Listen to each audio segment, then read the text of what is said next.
you. Hey. Look at you. You got all sweaty out there. Yeah? You like that? A little, actually. Yeah. Here, I'll take this for you. Thanks. Ready for some wine?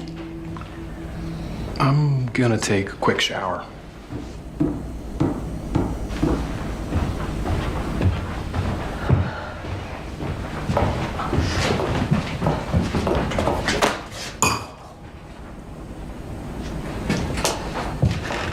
Hey, I'm gonna run to the store.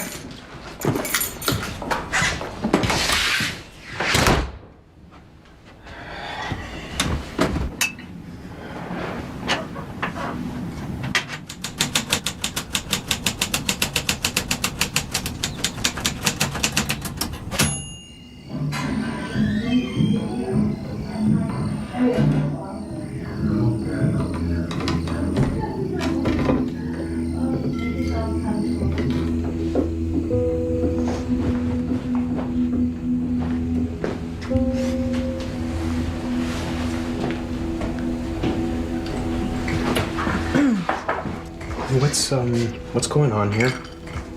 I'm making Tom Collins. I can see that. Here, this one's for you. Who are these people? These are my guests. Well, our guests now.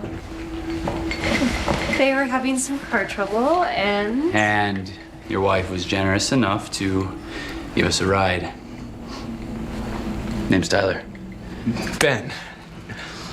Excuse me, I need to talk with my wife. Sorry, it'll just be one moment. Let's be honest. Great. This, What? us, here alone this weekend, What about it?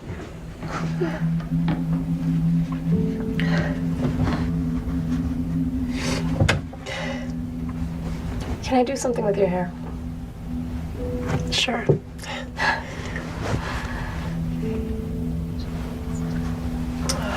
What a day. I wanted to apologize for earlier. I don't really have an excuse. I'm just sorry. It's totally fine. I mean, you two can really go at it. Yeah, we can.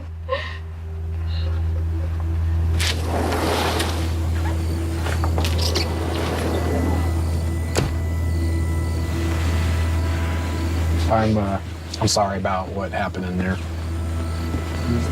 Clara and I, our marriage isn't in the best place right now.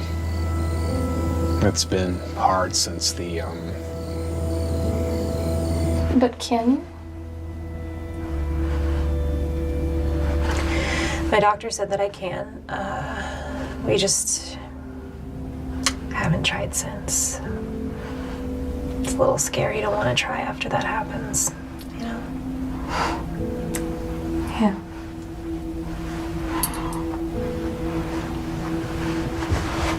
What? I think you two are gonna make it work. we used to not be that way. We used to laugh a lot. We used to,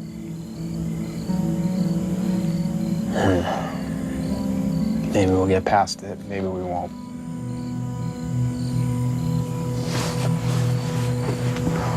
You know that there's this beetle in the Amazon that once it mates, its entire genetic makeup changes for the rest of its life?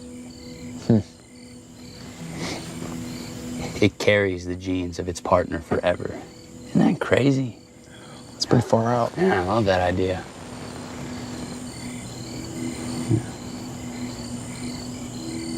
Once I started dating Lucy, everything changed. You and Tyler, what about you guys? You seem like a good fit. He's a gentleman. Just not in the way most guys are. What do you mean? He's nothing but nice to me. But, well, a couple weeks ago, Yeah. we were at a bar, And this guy bumps into me, makes me spill my drink. It was an accident, so this guy was just drunk and rude, and he told me to fuck off. I'm jerk. Things escalated. Tyler, this whole time, was in the bathroom, and when he comes back, the guy's gone. He went back to his friends. But the rest of the night, I could just see that Tyler was watching this guy. And then he comes to me and says, "Meet me outside, we're leaving." I go outside, waiting on the sidewalk, and the guy comes outside. And right in the doorway, Fuck, dude!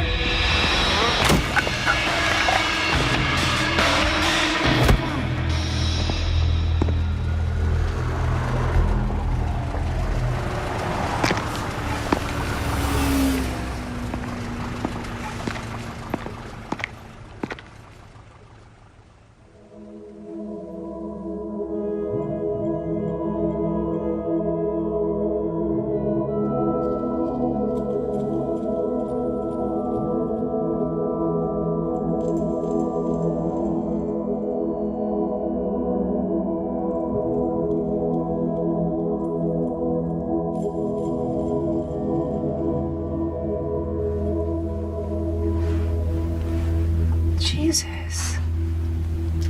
I knew right then. That he was crazy? No, that he was never gonna let anybody hurt me ever again. Yeah. Thought you said it was an That accident. was the night I knew I loved him. You know, I never did ask you what brought you two out here. We came out here to see somebody. Oh? Friend or family? Do you... I'm done. There you go. Oh. That's great, thank you. Do you have anything to eat? I was gonna make some soup. Okay, I'm gonna go freshen up real quick. Okay.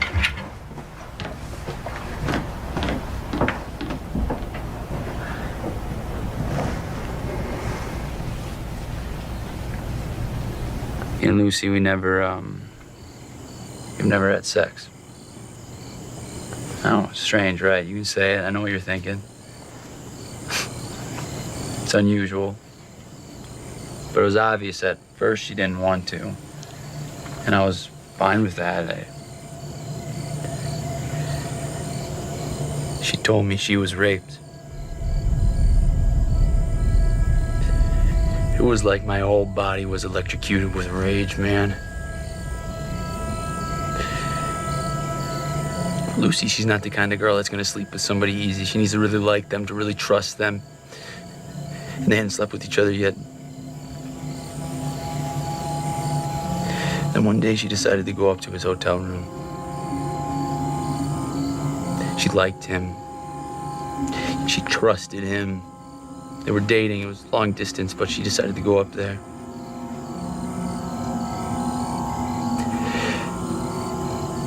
Right away, she knew something was wrong.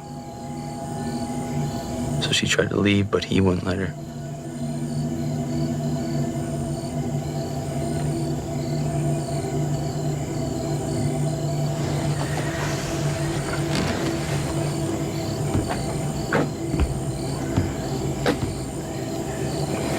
Did she tell the police? She was in shock. In some twisted fucking way, she thought it was her fault. Jesus. Tyler, she needs to tell the police. The guy's fucking scum, right? Fucking A. She told me his name. Nowadays, you can find just about anybody if you really want to.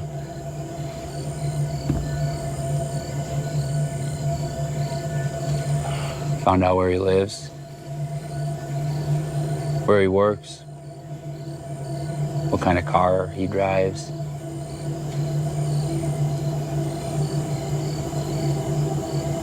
You know, Benny doesn't live very far from here. You asked earlier what we were doing out here. Wait. What are you saying to me right now? I'm saying, Ben, a guy that does something like that to a woman, he knows where he's going. I just sent him there a little sooner.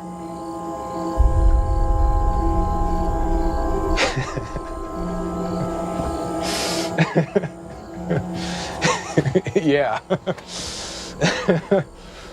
Oh, that's good.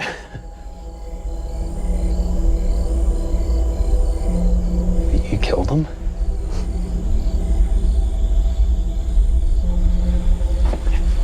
Yeah, I killed him.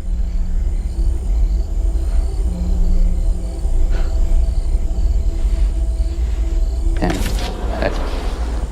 Oh, it's freezing out here. Come here. Warm you. Oh, guess what? Claire's gonna make some soup. Oh, that sounds really good. Yeah. Yeah. Okay. Yeah. I'll be back.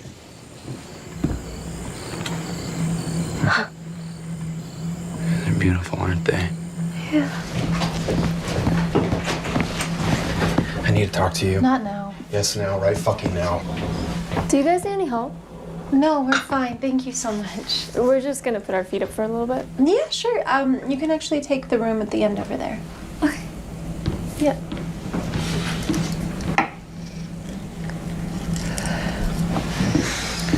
You never fought for me. What? The concert.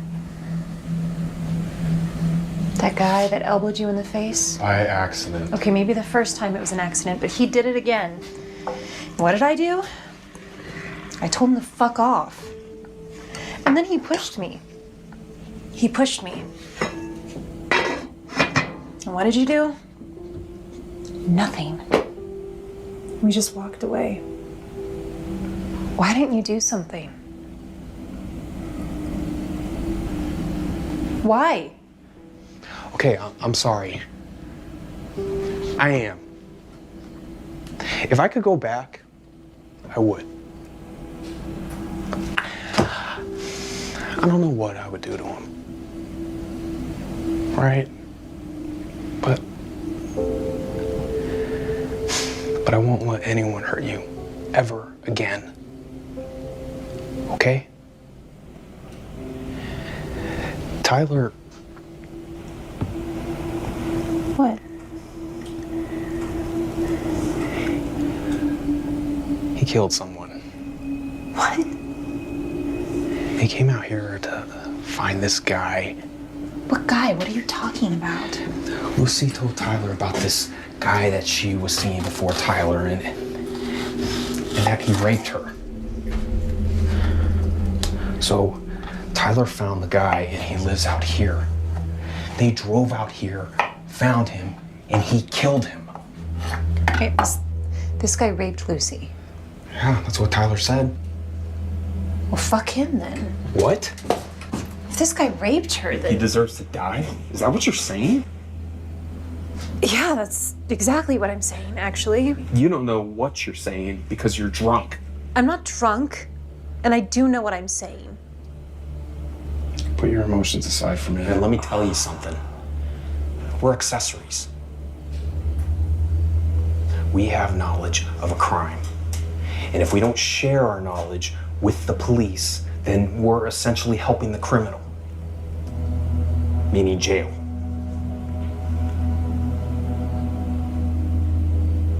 We can take him in. We can do this together, you and me.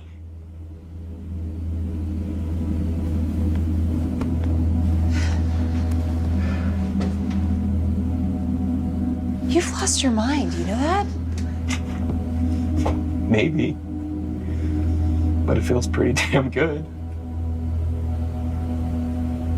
We deliver him and Lucy to the police. We just bring him right into the station. No, but we need to get out of here. We should just go. Let's go right now. We'll go to the police station. If we do that, they'll know where we're going. And they'll run. I mean, think about it. We don't know if they have a gun. We don't know how he'll react if he's cornered. We don't want unpredictable. We don't want panic. What we want is calm and relaxed and fun and games. Fun and games. Until what?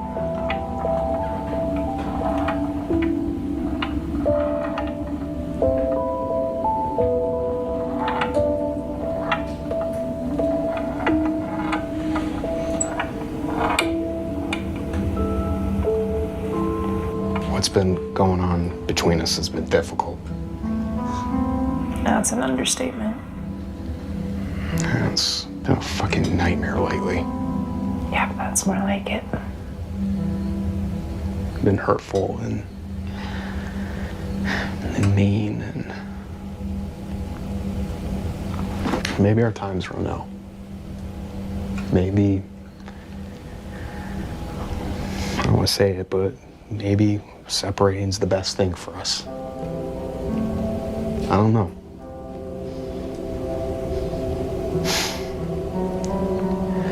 But you told me that we needed to get on the same page. And you're right. We do. So do this with me. We can do this, but only if we do it together.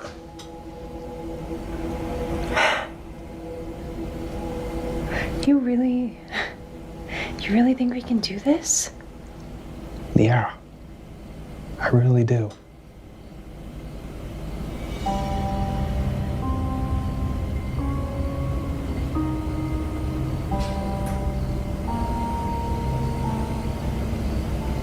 This looks incredible. Yeah. The generosity you two have given us is... It's our pleasure. We're just glad we could help. Speaking of that, we've been talking it over, and we don't want to impose on you any further, and it's really no problem. We could find a hotel. No. What Claire means is all the hotels, they're closed. Closed? Yeah, it's getting late, and you know, driving down that windy road, it's hard enough in broad daylight. No, we have plenty of room, right?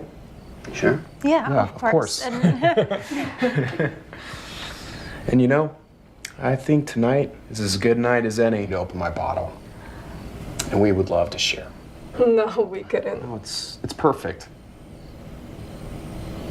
The arrival of you two is just, it's giving Claire and I some new ideas.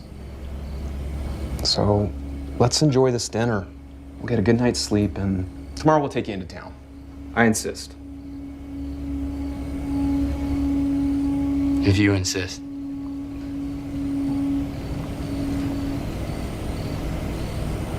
Good.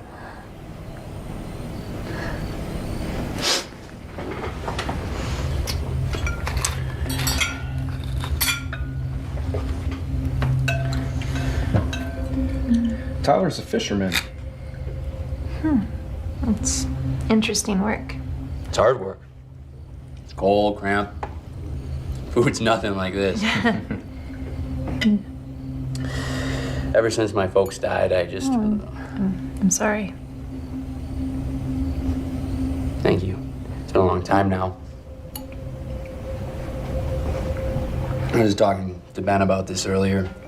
My dad died the year I was born, and my mother died when I was 15. I think I travel and do so much running around to try to avoid being lonely. And hope that maybe by accident, I'll just happen to stumble on the right tracks and be in a nice place surrounded by good people. Yeah, I know what you mean. Sometimes you just gotta keep moving so you can avoid that idle time where you start to overthink things, which can easily lead to getting depressed. It always does, doesn't it? Yeah. have a really good attitude, though. Leave things up to destiny, you know? I don't believe in destiny. Me neither. But I am glad that we are here and that we got picked up by people as nice as yourselves. To our kind, warm-hearted strangers. Cheers to that. Yes. Cheers.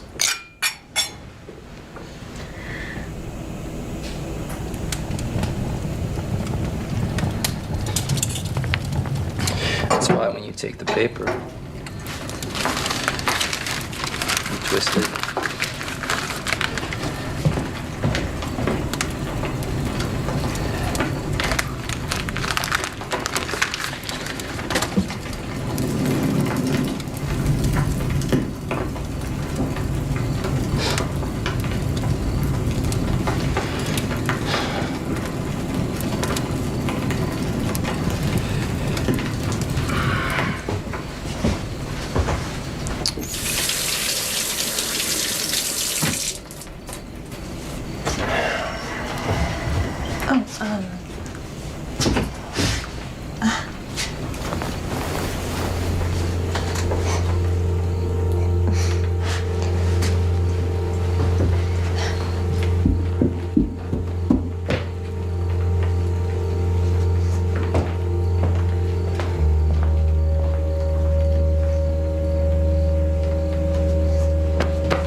What the hell was that?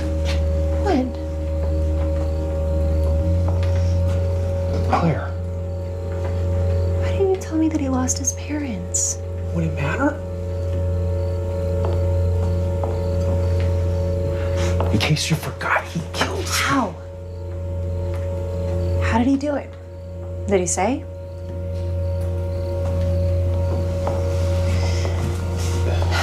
You don't think he did it, do you? I don't know. And neither do you, by the way.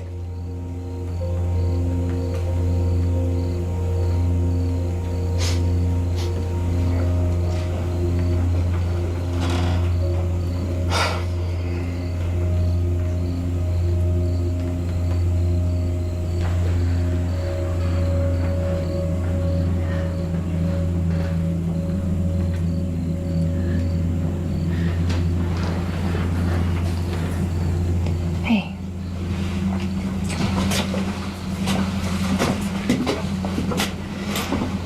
Do you really think that we can do this? Yes, God damn it. Okay. All right.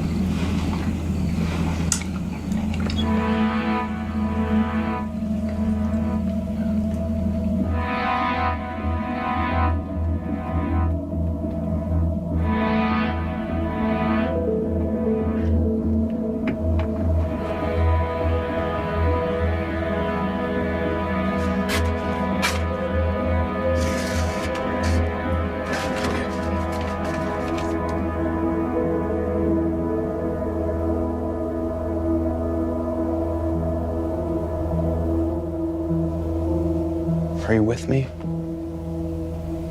Yeah.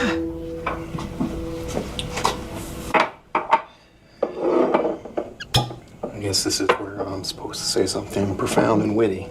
I guess this is where I tell you the truth.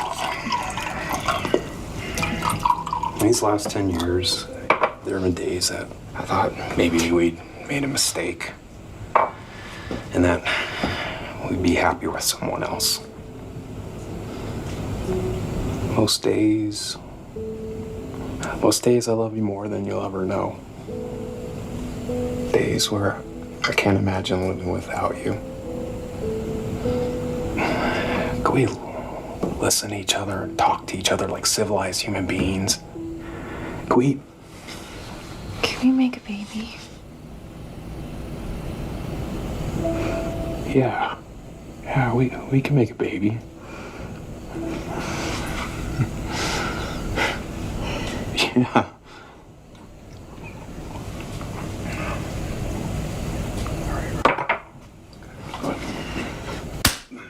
you. Wait.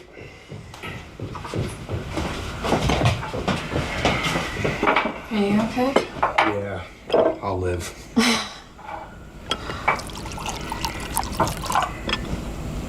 All right.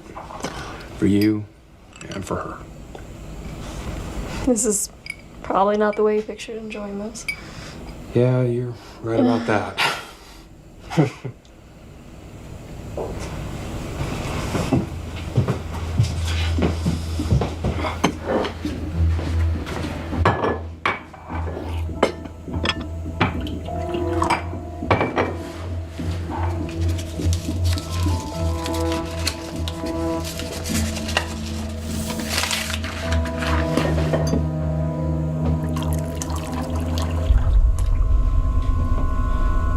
That wouldn't happen to be for me, now would it?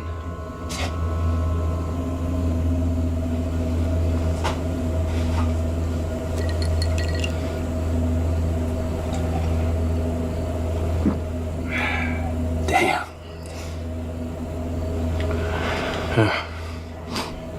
Come on, let's go downstairs. There's a pool table.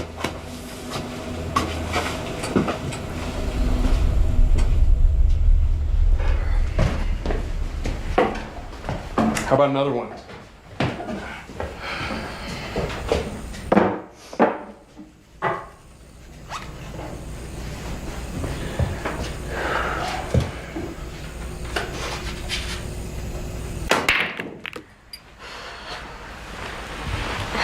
Sounds like they're having a good time. Do you want to talk about it? Not really.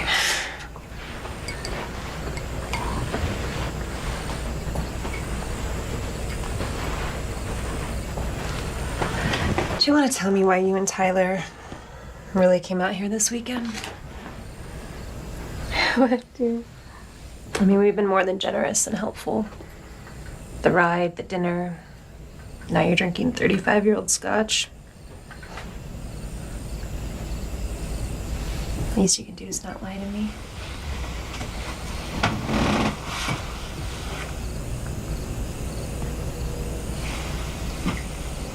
It wasn't my idea to come here. But isn't that the way life goes sometimes? Taking you to places you thought you'd never go, and to places you can never forget. Tyler came out of nowhere for me, and he came at a time when I really needed help.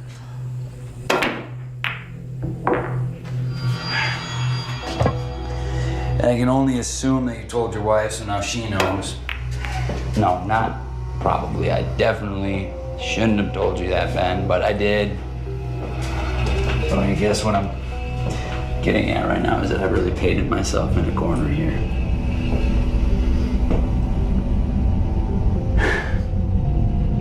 So what I'm trying to say is, I probably shouldn't have done that.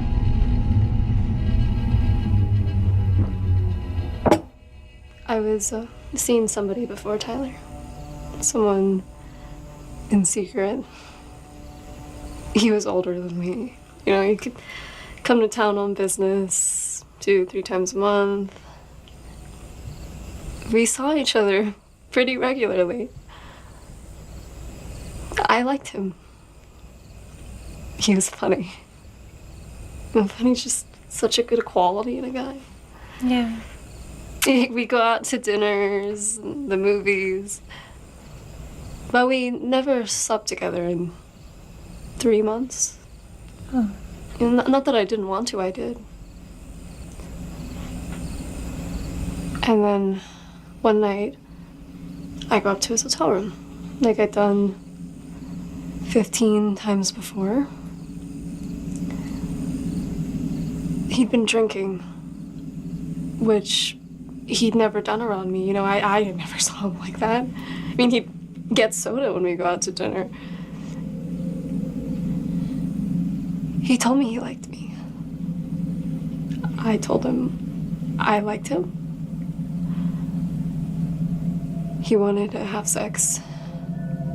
And I didn't, not like that. And I told him that. I said, not like this, meaning you're drunk. He didn't like that very much, which pissed me off because, he wants to sleep with me and I don't. Fuck him, it takes two, So I got up. And as soon as I did, I could feel the whole room change. The energy. I can't really describe it, but I could feel it. He grabbed me, hit me hard. Kind of knocked me out for a second or two, and that's all it took. He was on top of me. And then it was over.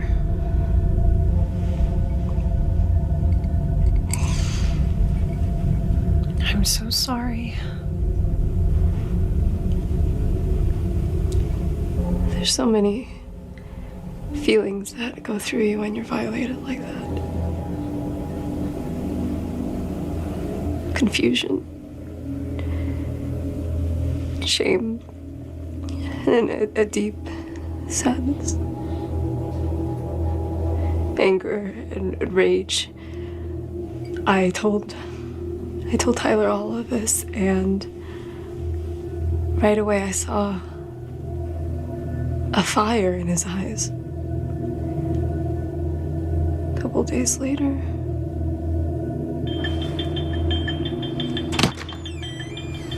that's him.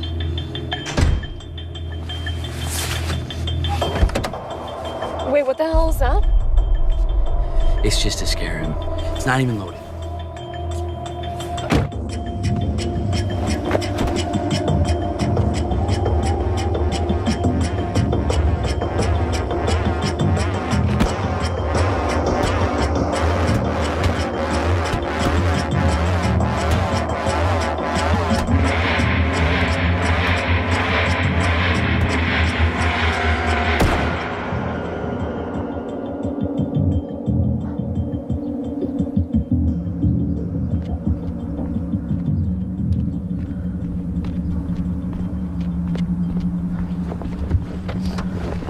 What was that shot? What happened? You said it wasn't loaded. What did it hit? It didn't. What did the bullet hit, Tyler? It didn't hit anything.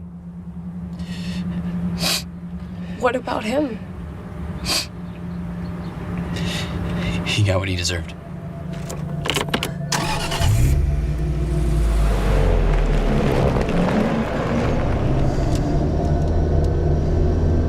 Hey, are you okay?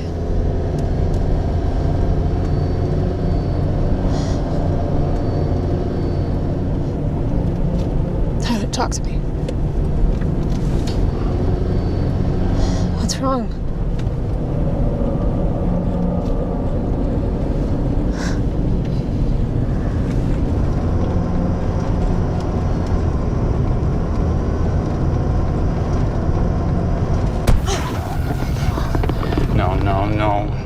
No.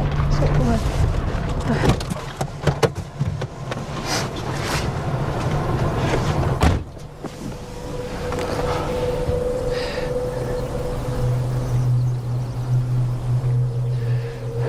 Tire blew out.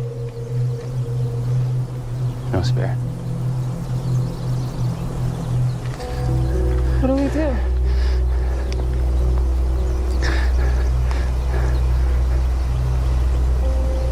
We gotta go. We gotta walk. Come on. Yeah. Come on. Let's go.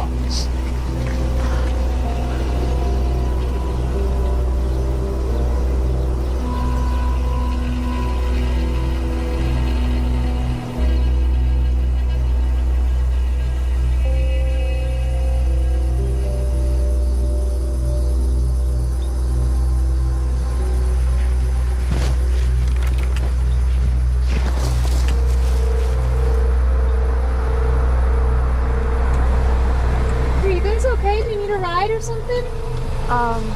Yeah, that'd be great, actually. Come on in, yeah. I can take you into town.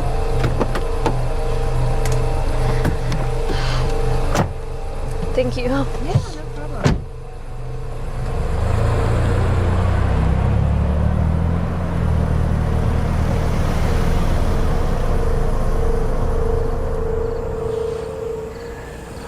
And then you came to our rescue.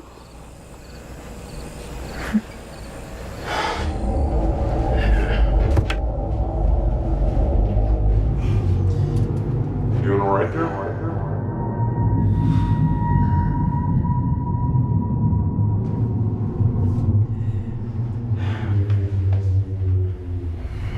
You know, what kind of man would I be? Knowing that I had a murderer in my house and I just let him go.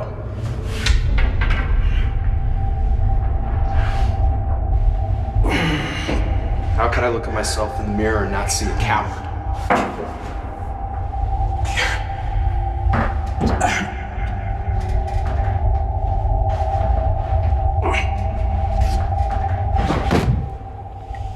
What was that? Listen, what you went through, it was terrible. It was unforgivable. Yeah, but I don't really want to. I mean, I shouldn't have told you. I just thought as a woman you might understand. I do understand, okay? And if I were in your shoes, I don't know what I would do. What you're talking about right now and what Tyler told Ben. What? Tyler told Ben that he's dead. We can't. You knew this whole time? Listen to me, this is very serious. Okay, and I know what wanting revenge feels like. I do, and I know that when you're that angry, you want to rip somebody's eyes out and you want to hurt them. But we can't. We need your help right now. Okay? I know. Let go of me. Tyler! Tyler can't hear you right now. What do you mean? I get that you might want to kill the man that did that to you. Okay, because you feel that he deserves it, and maybe he does, but... But what? Tyler? Tyler?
We'll wait till the sun comes up before. Before what exactly?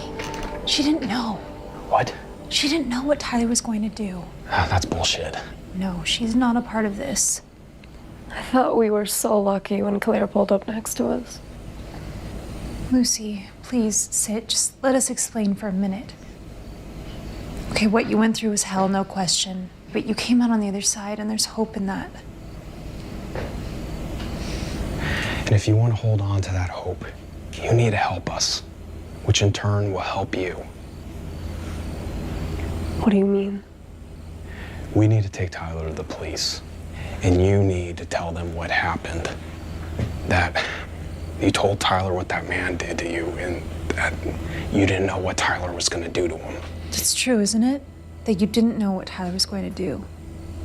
Because if he is dead... And if you were a part of it in any way, that makes you an accomplice to a crime. What Ben's talking about is jail. You don't want to go to jail. We don't want you to go to jail for something that Tyler did on his own accord. What Tyler did? Tyler defended me. He avenged me. Yes. Okay, maybe in a way, but... What Tyler did was commit murder. Call it revenge or vengeance, but what it isn't is justified. What about the death penalty? What about the death penalty?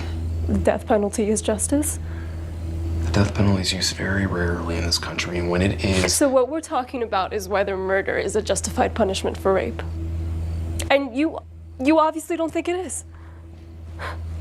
No, I don't. And the reason you don't is because you've never experienced it. If you had, you would have a different perspective. What you're talking about is vigilante justice. Taking the law into your own hand however you see fit. That's not the way it works. You didn't know what Tyler was gonna do. You won't get into any trouble that way. Is that true? Lucy? I didn't know what he was gonna do. But you were there. Yes. Look, I know there's a part of you that thinks what he did was heroic, but what he did was put your life and his life on the line. There's no getting away from this. And I think you know that, or else you wouldn't have told Claire. That's the feeling of guilt inside of you. Lucy, this is the right thing to do, but we need to take control now before we can't anymore. Do you understand? What we're asking is, are you with us? I want to do what's right. Good. All right, we need to get Tyler.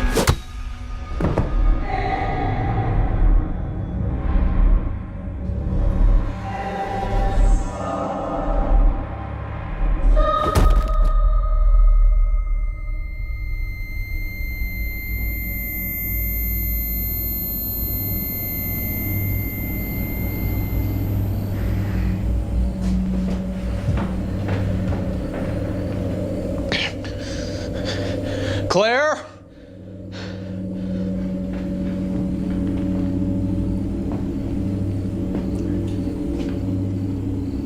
You look like a badass warrior. Wait.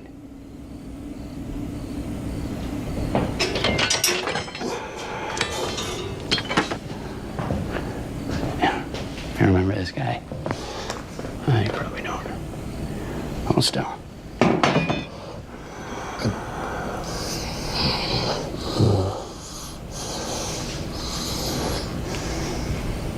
There.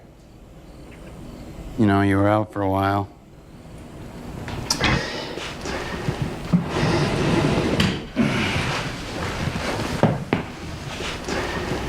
Lucy had to make sure you were still breathing. You should be thanking me. At any moment, I could have tippy-toed into that kitchen, pulled on a knife, and slit your throat. But I didn't do that. Where's Claire? Claire's fine. She's downstairs having a little chit-chat with Lucy. I thought you and I could take a moment to have a man-to-man. That way we could see eye to eye. That's very important to me, Ben. What is? That you understand. That you empathize with me, man. Because truth be told, I don't want to have to kill you and your wife. I really, honestly don't. But in order for me not to do that, I need to know. I need to be convinced. Hey. I need to be convinced wholeheartedly that you won't go to the police. Or try anything stupid like think you can overpower me again. So, in order for me to believe that my life will continue to go on and not in a jail cell, but out here, breathing the fresh airs of freedom, I'm an optimist. I'm generally a very positive person, Ben. What I'm trying to say is that you and I, we need to align like the rails on a railroad track. Like two people playing the same instrument, playing the same goddamn song.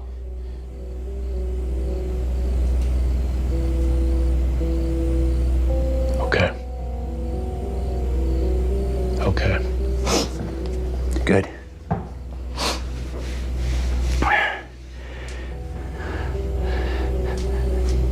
That's how you tie a knot, by the way. You learned that on the boat? Mm-hmm. Come to think of it, I think I used the same knots on Claire downstairs. Claire! What is this? What do you two want? Just leave. We will soon. But considering our car, Just take our car. we talked about that. But before we do that, we have a few things to figure out. What do you have to figure out? What we're gonna do with you two.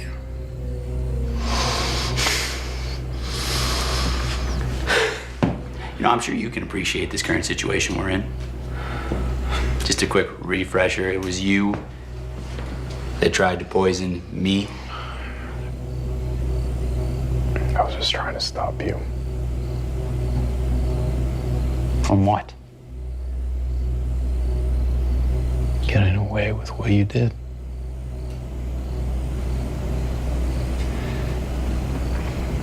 What I did was try to rid the world of something evil. Ben, you want to punish me for that? Just leave. Take our car. Just go. That's a great idea. We'll take your car and we'll go. Yeah.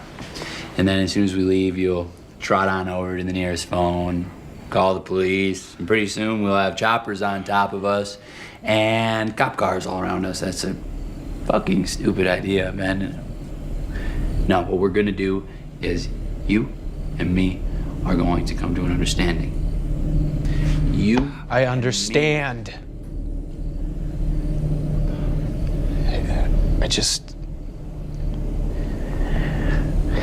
I could never do it. I'm not like you. I could never do. Yes, you could. No. Yes, you could, Ben. No. Yes, you could. No. Yes, you could. No, I could never kill anyone! You have no idea what kind of darkness you have inside of you. Every one of us has something burning inside of us that wants to come out. Look at it. It's coming out of you right now. Don't you feel it? Don't you feel your fingers squeezing, wanting to wrap themselves around my neck?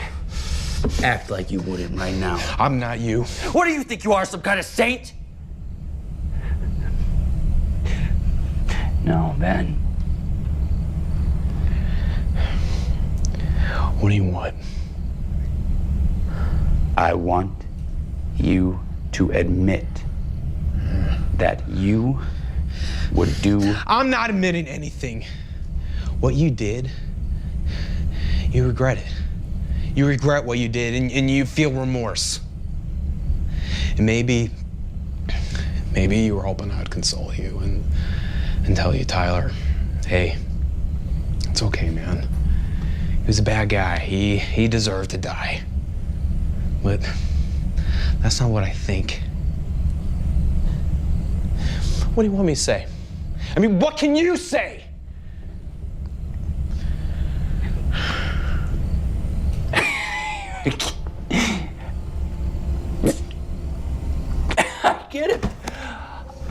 I get it, Ben. I get it. This entire time, I've been trying to get through to you, with words. Ben, I know why we're failing. Words divide, images unite.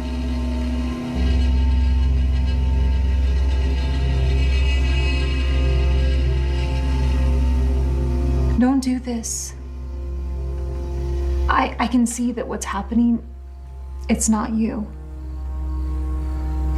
But I need your help. Okay, to put an end to this, to be reasonable. This is Reason?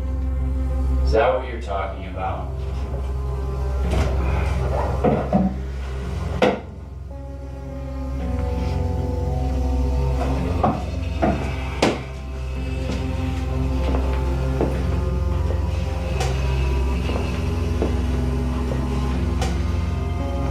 There's nothing higher than reason, Claire. Tyler, please stop this. Not yet. I'm close, though. I need you to come upstairs with me.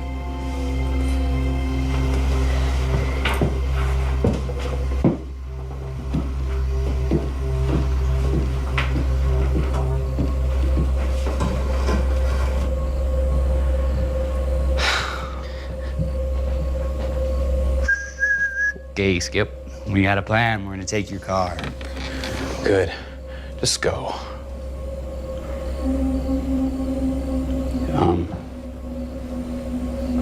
You won't call the police on us?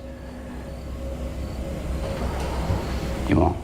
No, I won't call the You won't? police. You think you promise? Oh, that's right. Well, Ben, I don't believe you.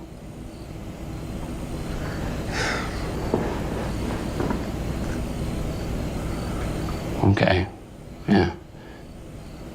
I think I'm gonna give this one more shot. You know, us being opposed in our ways of thinking.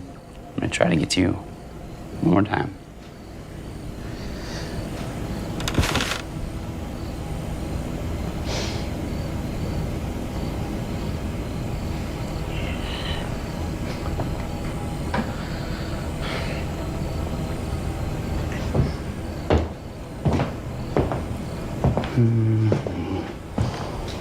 Be right back.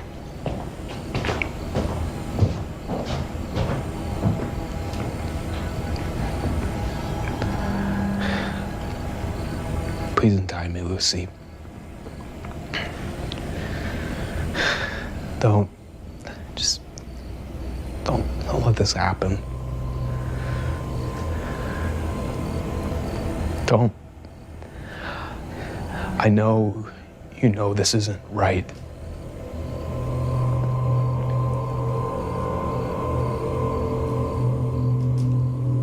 Please.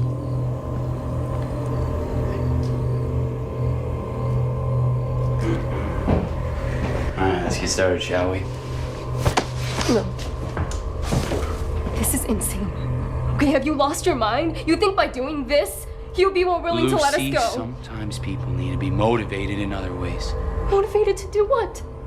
Kill you? Is that what you want? What do you want? The shot you heard, What about it?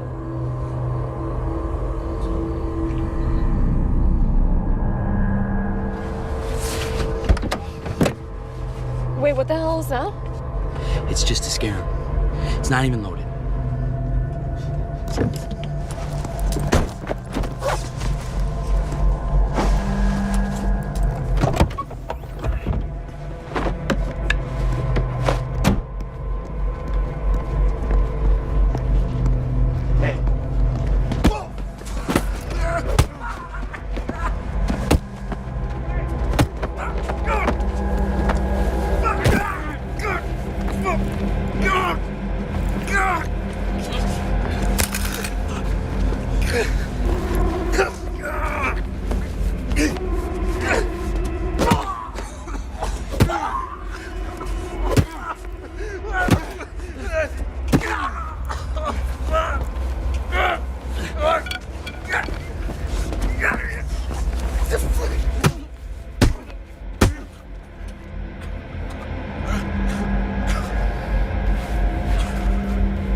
Right now. Let's go. Right now. I'm going through with this. Why?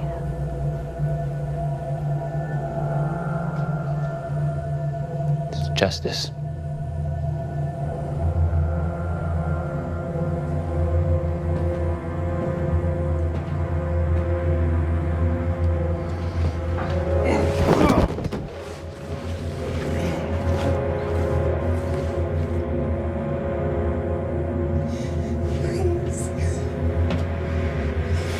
Don't do this.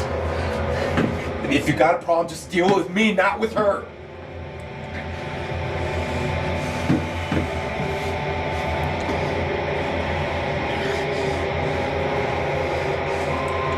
I'm ready when you are. You're not gonna get away with this. You said fuck!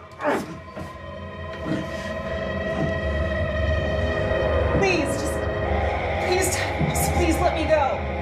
Come on, you fucker, let me go. Untie me right now.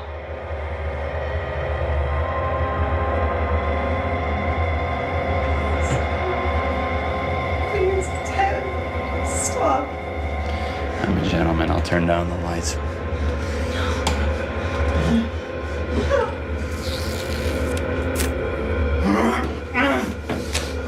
Claire! Don't touch her! You're gonna pay for this, you know that? You're going to hell.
I won't make it easy for you.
Are you okay?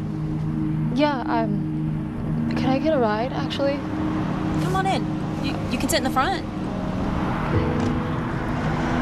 That's okay, I'll just sit in the back.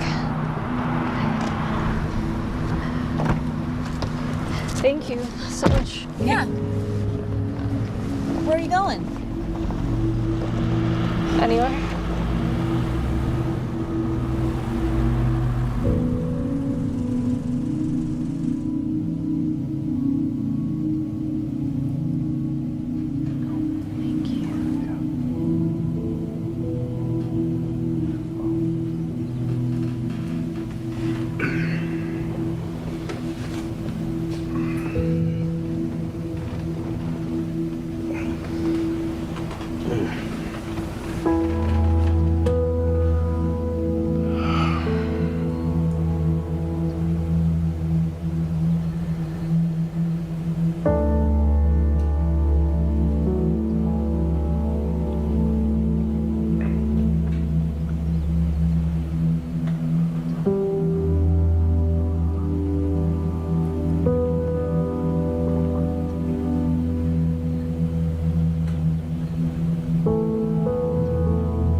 Out in the desert, I became a better athlete than I ever was before.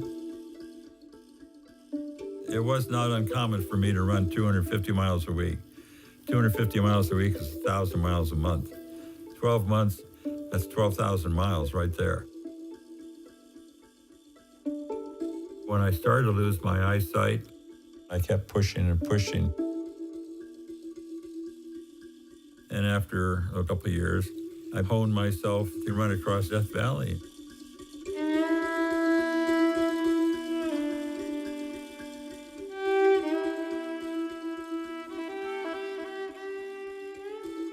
My purpose was to start at Badwater and go the roughly 150 miles to the summit of Mount Whitney. It had never been done before.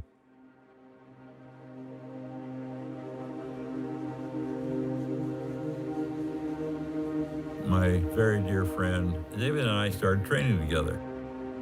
But one of the things David didn't do was the heat training. Going down to Death Valley the first time in 1974, we started at 4 o'clock in the morning. Dave came down with heat stroke after about 18 miles.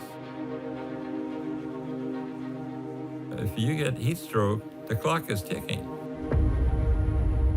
At Furnace Creek, we put David in the bathtub. I put over 100 pounds of ice on him. And there were people there, and they said they'd take care of him. So then I took off and started running.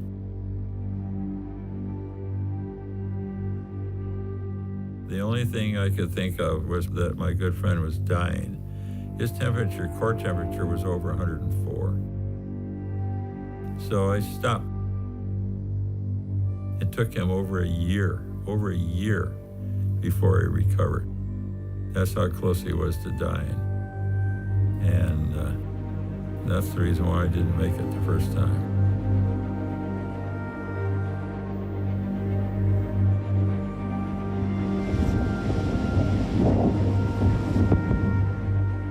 The second time I went down there, I showed Death Valley absolutely no respect whatsoever. I figured I'm going to go back and kill it. I ran a mile under 6 minutes in that attempt. I was charging instead of taking it easy. And after 40, 50 miles, I learned real fast who was the boss. You don't charge Death Valley. You treat Death Valley the same way you do when you're making a meringue. If you go too fast, the whole thing will collapse. It's not so hard physically. What it's really hard is mentally to slow down. It had never been done before. It wasn't important how fast I did it.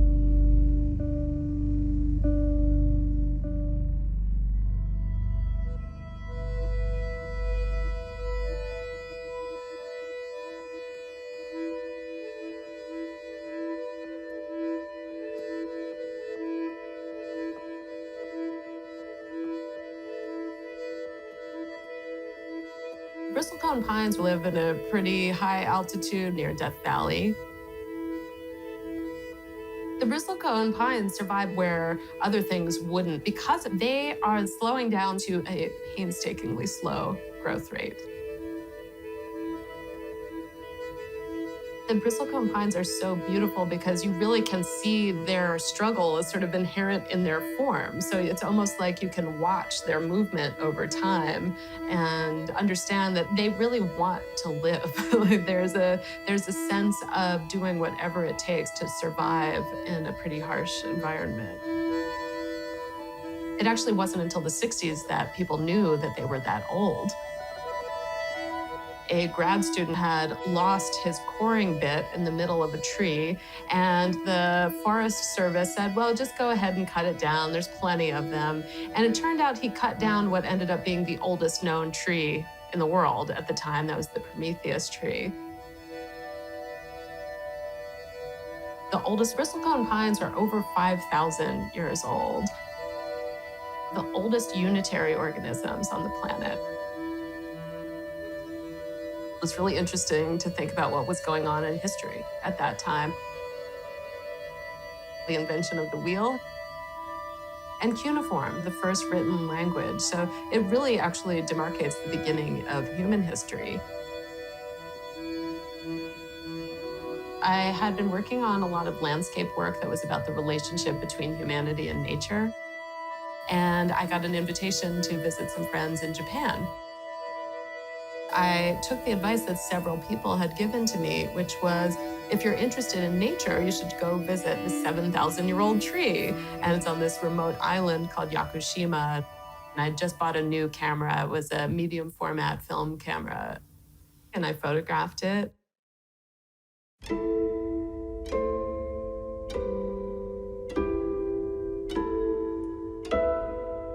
But I had no idea when I started that it would be a 10-year endeavor, photographing the oldest living things. Looking for things that were continuously living for 2,000 years and longer. 2,000 being, why is it 2018 right now? Like, isn't it, 4,500,000,000 2018? Like, really trying to create this framework for understanding human timekeeping. So initially I thought, I'll find somebody who's going to partner with me, an evolutionary biologist. And he said, well, look at what you're doing. It's really broad. This is not something that one scientist would ever claim expertise at. That was the first moment when I realized I would have to be the expert.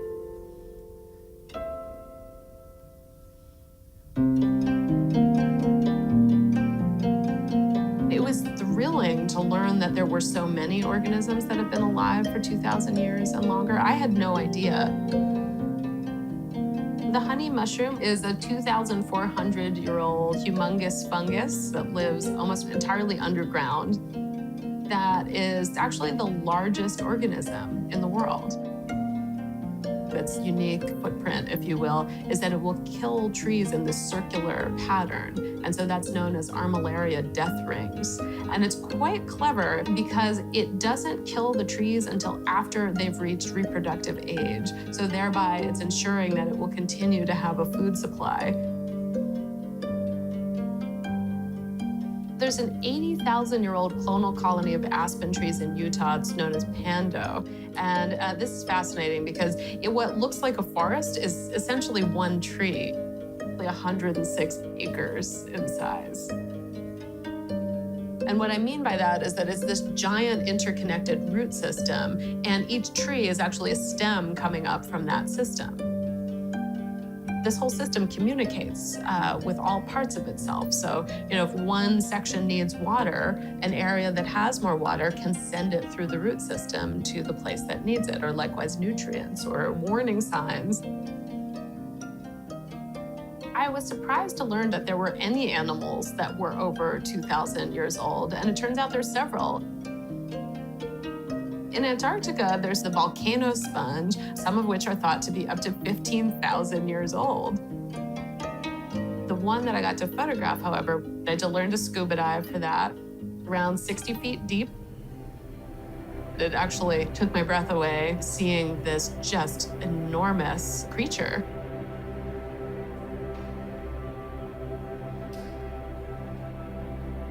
It almost looked like some lost meteorite at the bottom of the sea.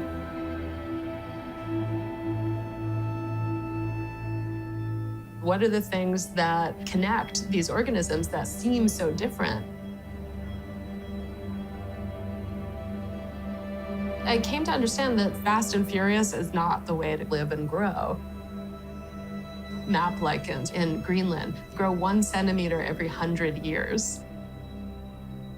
The continents are actually drifting away from each other faster than these lichens are growing. A number of the oldest living things thrive in a pretty harsh environment. Not in spite of this harsh environment they live in, but because of it. And the Atacama Desert is really one of my favorites. It has seen almost no rainfall in all of recorded history.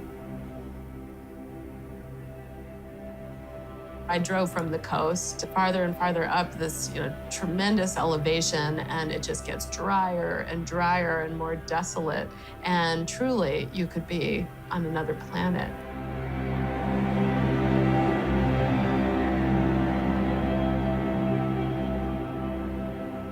I was there in search of the Ureta plants. They look like moss over rocks, but they're actually shrubs. So they're made up of thousands of these really tightly compressed branches. And they're so dense you could actually sit or stand on top of them. But at that altitude, you're likely to fall over from dizziness, so I don't recommend it.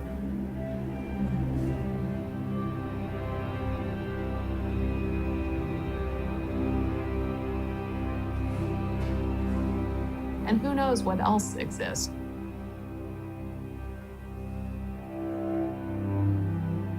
We've really only scratched the surface of understanding what's on our own planet, let alone looking out to the rest of the universe.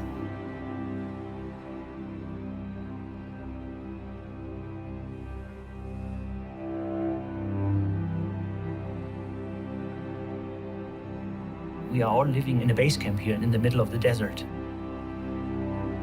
the driest desert of the world.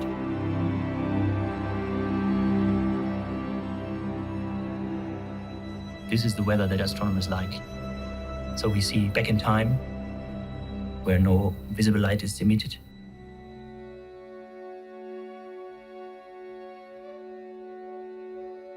Imagine light that began traveling and coming towards us from 8 billion light years away. Through empty space, this light travels unimpeded by anything, untouched, and then it hits Earth, and there's this very thin layer of Earth's atmosphere which can completely destroy that light. This layer is the reason why we can't look further and further into the universe, further and further back in time.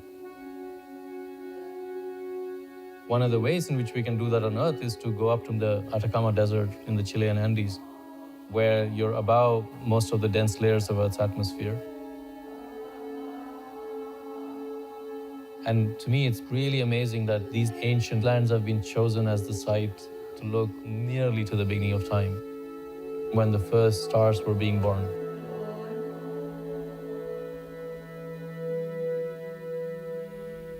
The VLT is made of 4 telescopes. The largest mirrors ever made from a monolithic piece of glass. And the surface had to be so precise. Imagine grinding a city like Paris down so that the only bumps left are about 1 millimeter high. That's the kind of precision that they needed for the kind of astronomy that we need to do now.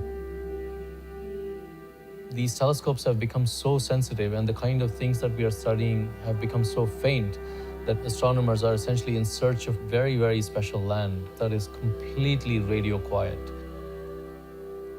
which means no interference from television towers, mobile phones, transmission from airplanes, radios, urban centers.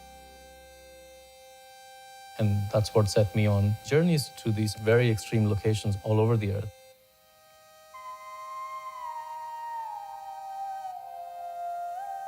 These amazing places, which in themselves are poetic, where there was extreme physics being done.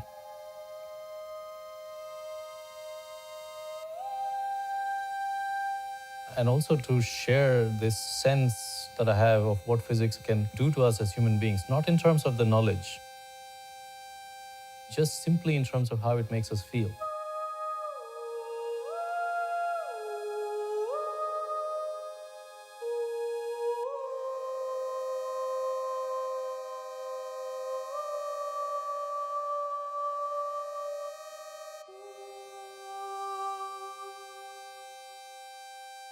And I wanted a way of exploring that feeling, a certain comprehension of an infinity, how immense everything is, that we are part of it and probably a very tiny dot in this vast scheme of things.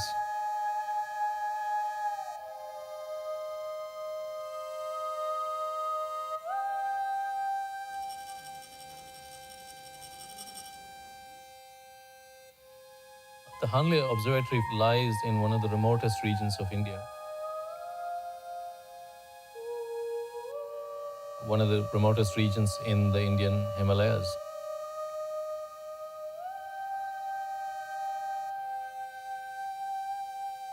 There are almost no people there. It's quite an impressive, remote, cold, beautiful place. When I was standing on top of Mount Saraswati, which is the hill on which the telescope has been built, looking across the valley floor, perched really precariously at the other end of the valley, was this 400-year-old Buddhist monastery. The thing that became clear there, looking at the monastery from the telescope, was that both monks and cosmologists need silence.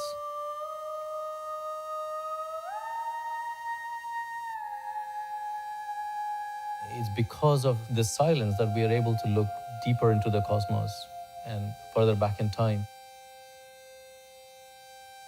We need to preserve these places on Earth because if we don't, then we'll end up on a planet that is so noisy, from television towers, mobile phones, or light pollution, which is a kind of noise, that we will be stranded in this cosmos without an ability to look outwards, to understand our very beginnings, and maybe understand where we are headed.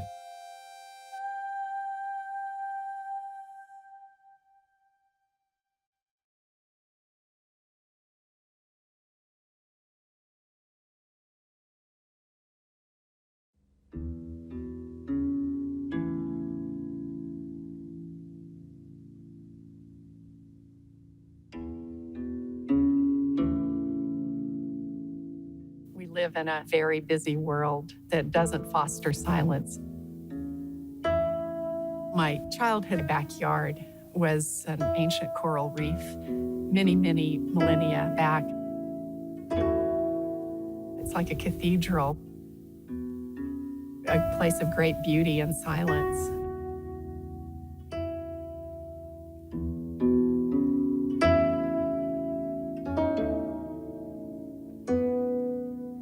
It's easier to capture the evidence of some of the old passages of time here through the fossilized crustaceans of the mountains, through the pictographs that remain on those rocks,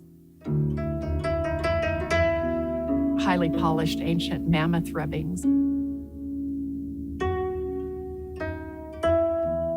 known trails from early settlers. So there's this beautiful echo of what's passed through, and I like to think about the people that came way before my own passing through, that their echoes are still here as well.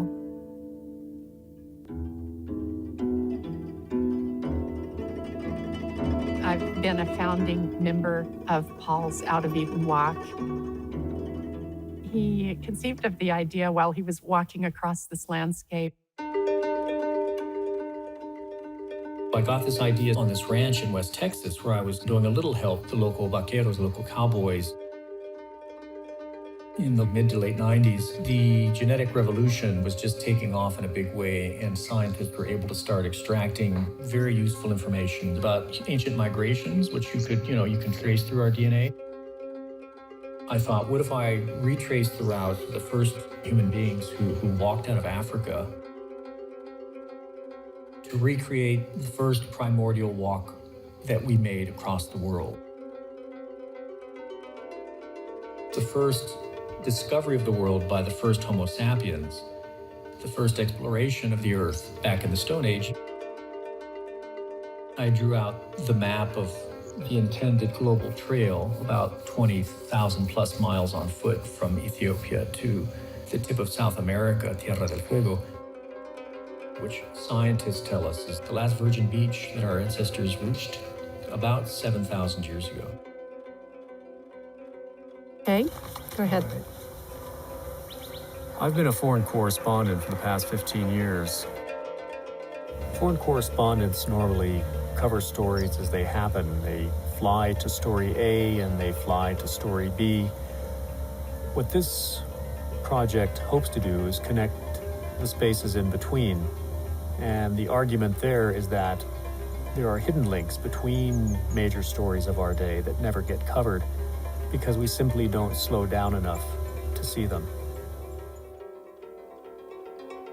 Paul's walk comes at a time when journalism is pressed on all sides by short attention span because of the immediacy of the digital age and the internet.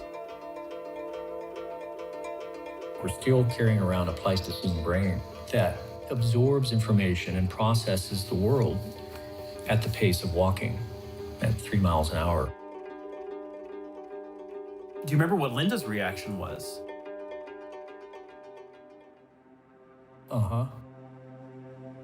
Over a cup of coffee, maybe not even looking up from a newspaper or a book and just saying, uh-huh. So you're gonna walk around the world. All right, that sounds good.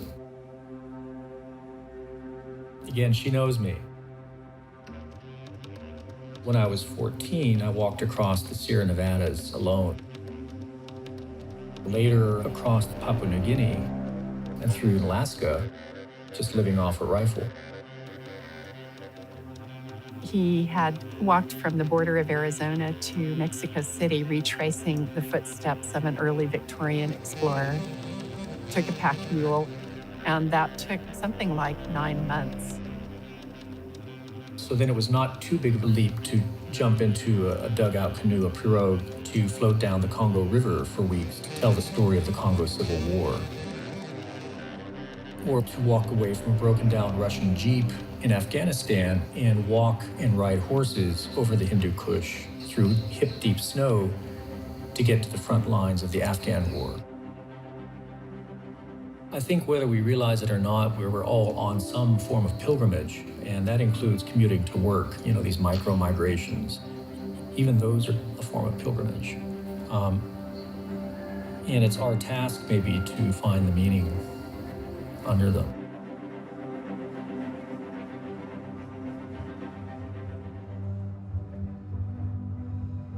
Being fearless is important for anyone who's trying to do something of the unknown. So I started to extend my training, acclimating my body to temperatures. For example, I rode a stationary bicycle in the sauna. The air temperature was 165 for 10 hours. I made sure that my skin did not touch the bike because it had been like a soldering iron. I would have scored myself.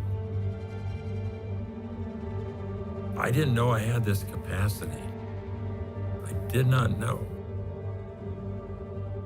10 hours is a long time, but it's not 2, it's not 3 days. I wonder how much I can take. All the pain that I inflicted to find out about myself. Each step pushing the boundaries further and further. It took me 4 years, 15,000 miles. Then I started thinking, maybe I can run Death Valley.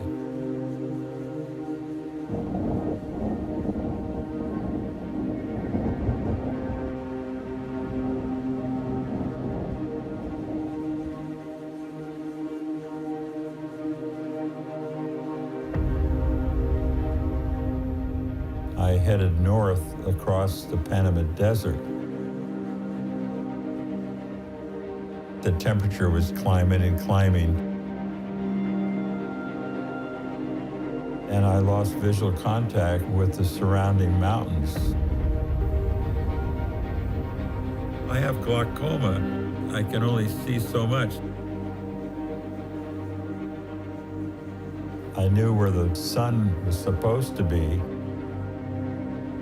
Following the sun, I repositioned myself. Focused on it, I almost became hypnotized to it. I had to pay attention to my footing. I was by myself. My life depended on it.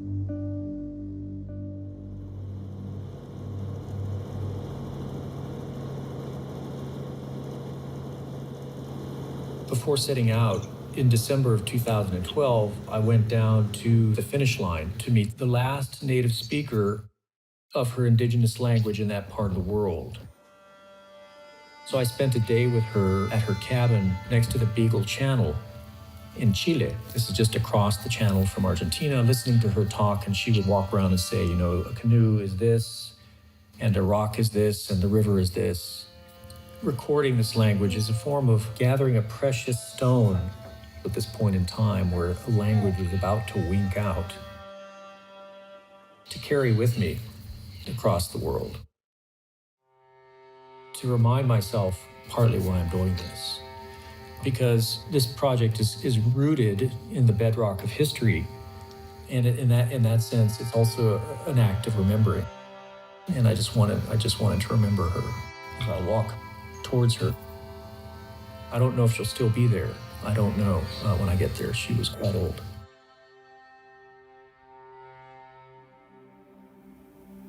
I had first photographed the 3,500-year-old bald cypress tree just outside of Orlando in 2007, I believe. A few years ago, some kids snuck in to do drugs inside the tree, and they actually set it on fire from the inside out. They then posted about it on Facebook and got caught, thankfully. But it was actually on fire for over a week before anyone knew. It was impossible to save. There it was, smoldering and dead. It really changed my perspective about everything that I was doing. It was a very painful reminder that just because something is incredibly old does not mean that it's immortal.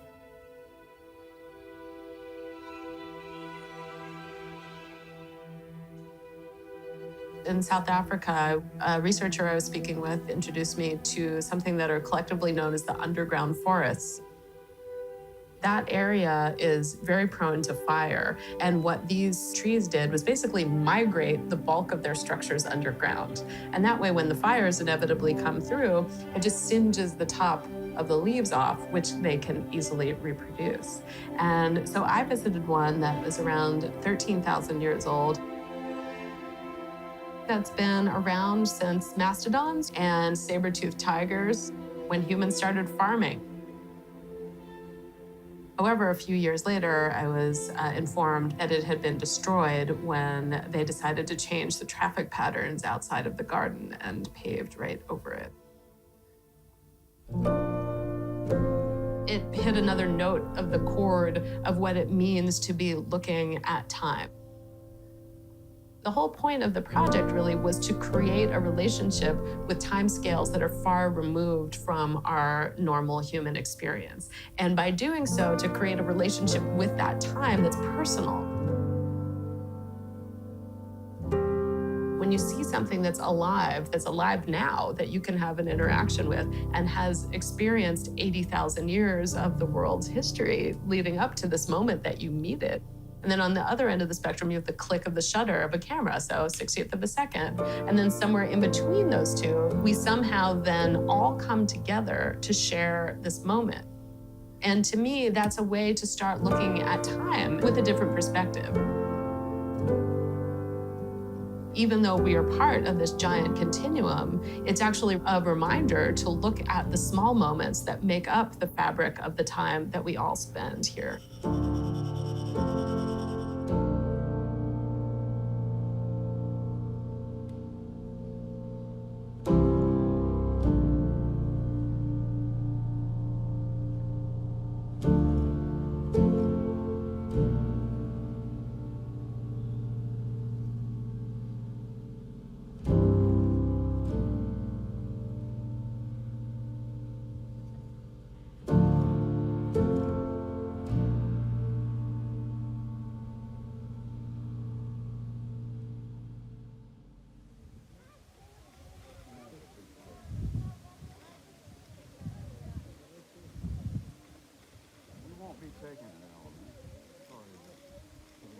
One of the places where some of the oldest Homo sapiens fossils have been found is the Rift Valley of Ethiopia.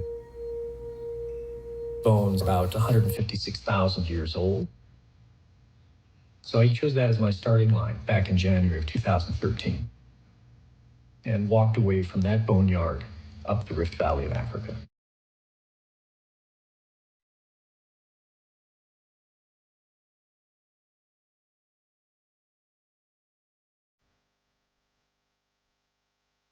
The Afar region where Paul started requires every bit of forethought and planning to survive.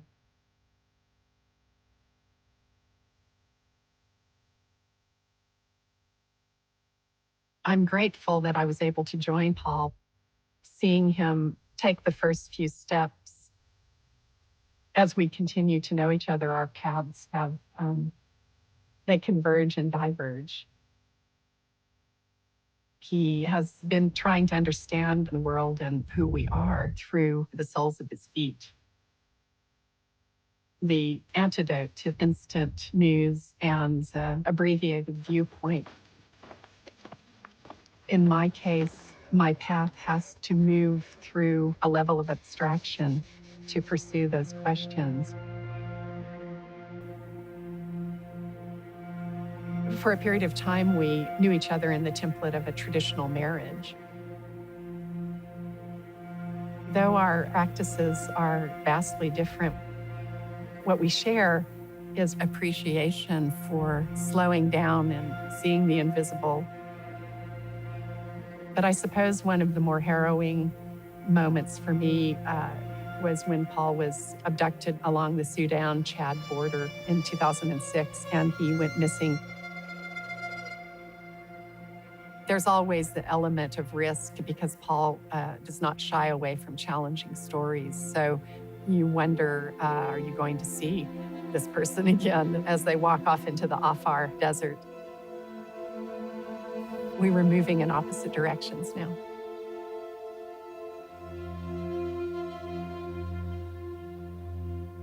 I saw horrible things about how we treat each other as human beings in my career as a war reporter. But walking has given me hope about our generally messed up species. Walking creates bonds. You get to know people. You talk about your life with each other. It's a bridge to that person's mind and heart, to their cosmos. On this journey, though, across continents, I hoped that things were going to be okay.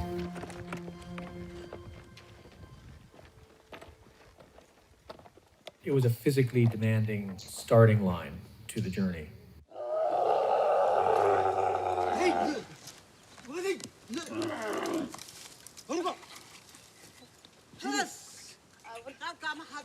The temperatures were extreme.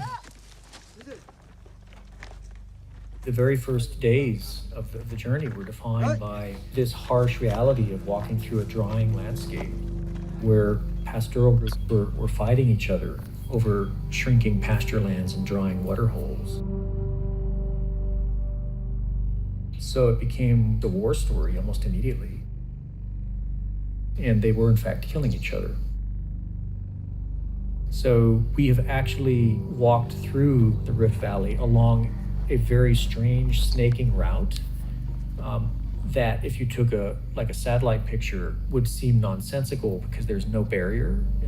But they were following these invisible edges of conflict zones that most people couldn't see, that were invisible to the eye, but were as real as any trench works, on the front lines of any war. And I remember we had to kind of do a silent camp one night without fire so as not to be spotted to get through a danger zone before anybody noticed us.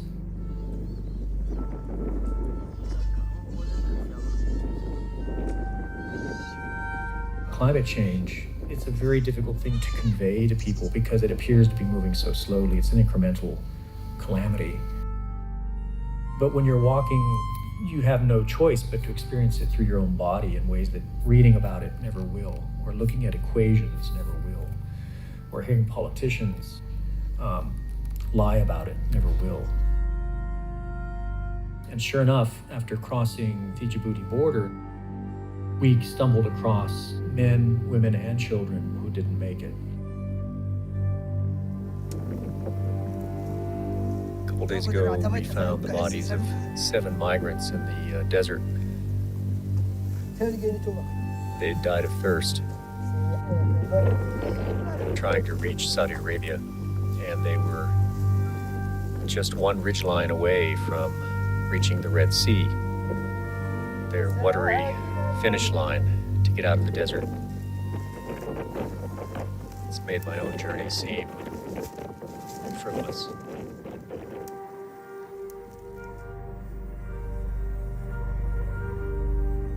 I've been on foot now for 40 some days.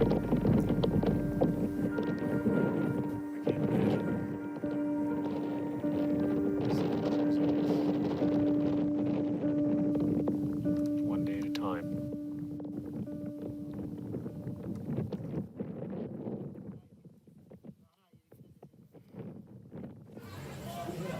So I'll just ask the question again. Ok, on va juste te reposer la question. Abdul Nasser, it took you 1 week to walk here. Is the journey worth it, the danger of the journey worth going to Saudi Arabia when people are dying? I was stuck in the port of Djibouti for 6 weeks because I couldn't convince a commercial cargo ship to take on a passenger with the risk of being attacked by Somali pirates. There's been a lot of murder out at sea. Piracy is like lottery for poor people that are starving and they're ready to risk their lives. You're desperate. Yeah. Maybe I see you in Saudi Arabia. I should come to Ali because I've been trying for a month to get a boat and I can't find a boat. So Ali, I might need your help. I wasn't getting a visa to walk through Eritrea. We've been waiting on a visa for 4 months. It wasn't coming through. I'm a 56-year-old man and I don't have forever to accomplish this. It's unfortunate because some of these countries are just magnificent in terms of cultural resources and they're important pieces of the puzzle of human migration. Political borders have been the biggest obstacle, there's no question about it. I've had to do what our ancestors did when they hit a glacier, they had to walk around it.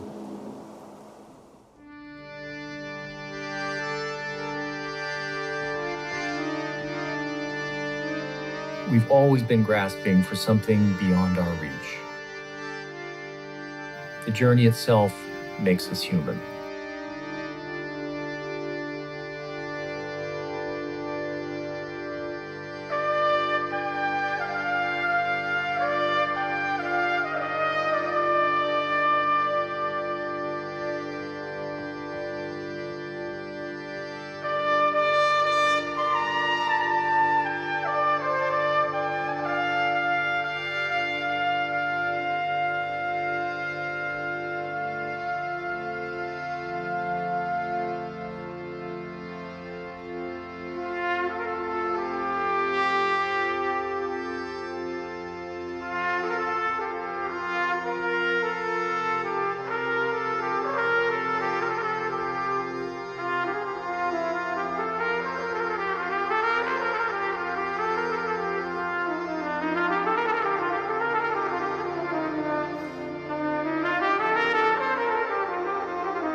I didn't have to travel only to mountaintops.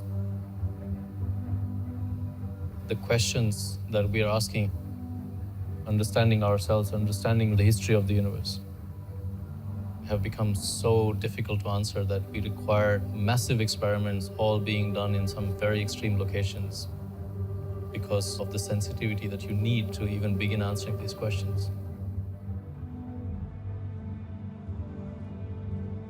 Dark matter may be the scaffolding of the universe. We don't see it, but it's there. It's what draws visible matter into place. But there's much more of it than there is of the visible matter. It represents 85% of the matter in the universe, we believe. And we don't know what it is. Dark matter will pass right through an atom. What are you going to build that's going to actually capture one of these particles?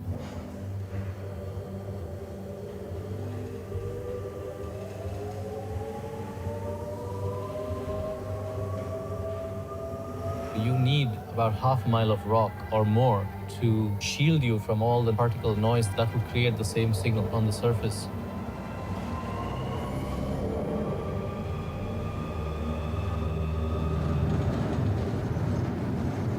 Even after you've gone half a mile underground, humans are radioactive enough that if you stand near one of these detectors, it'll go off as if a dark matter particle had hit your detectors. We know lead can shield us from radioactivity, but new lead itself is radioactive. What these physicists did is they found some lead that had been salvaged from a ship that had sunk off the coast of France in the 18th century. These are the kind of lenses that they've gone to build a detector that is completely shielded so that it can detect this very, very tiny signal of a dark matter particle. Most theories suggest that at very, very small scales, the structure of space-time is not completely smooth. It might be frothy. How would you find such a structure? Theory tells us that neutrinos are particles that will interact with the structure of space-time. Some of the earlier neutrino detectors were essentially large tanks of water that were lined with photomultiplier tubes put inside mines looking for the flash of blue light that happens when a neutrino hits a water molecule. And in order to have any chance of detecting them, you need larger and larger volumes of water. The Russians came up with a really ingenious way of addressing this problem.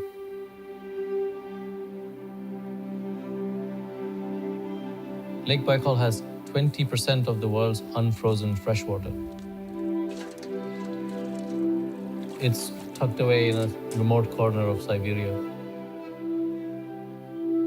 deep enough to submerge 3 Empire State Buildings and not see a trace of them. So they wait for the lake to completely freeze over. When the ice is about a meter thick all across, they use that ice as a platform, send in divers, and use the lake itself as a detector. They have about 2 months in which they can do this work before the ice starts cracking and it becomes dangerous to be on the ice. Even to get to the experiment, you have to ride over this ice for about 40 kilometers, scouting for zones of good ice on which they can drive.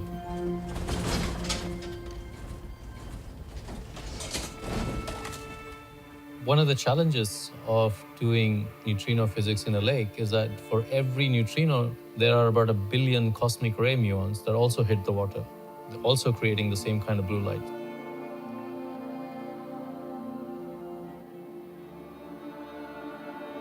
So one solution is to go deep down so that you can use the water as a shield against the cosmic ray muons.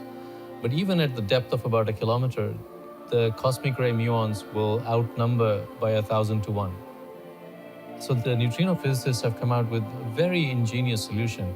It so happens that cosmic ray muons cannot go through rock, but neutrinos can.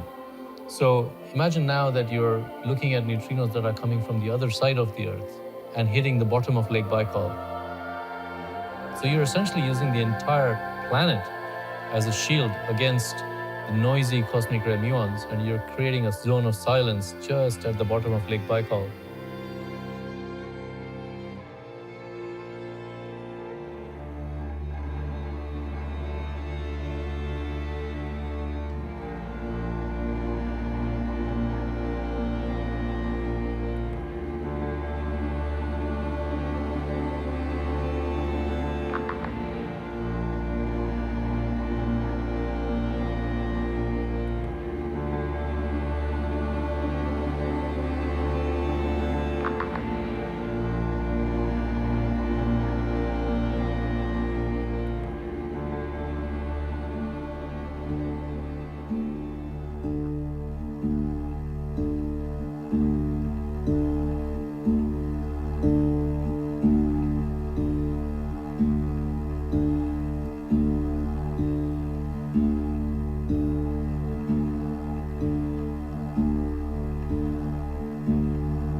out in the desert, there was just no noise. It was just my world of silence.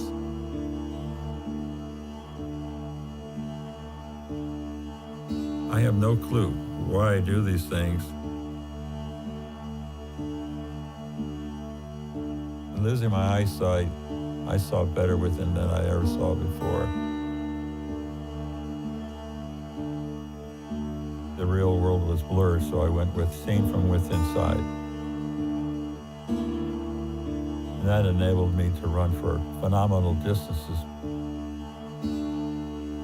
1 foot in front of another, mile after mile.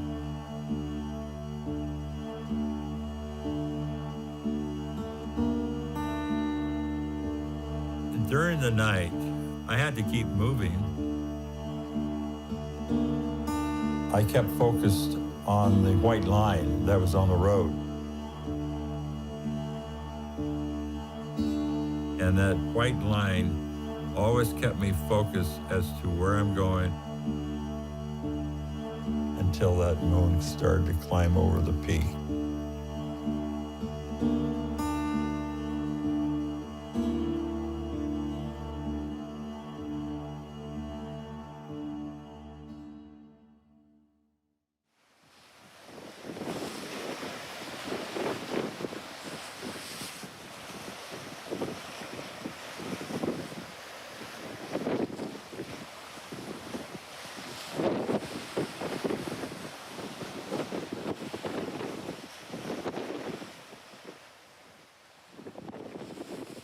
I arrived in Saudi Arabia on a Syrian cargo ship that was carrying 9,000 sheep and 800 camels from Africa.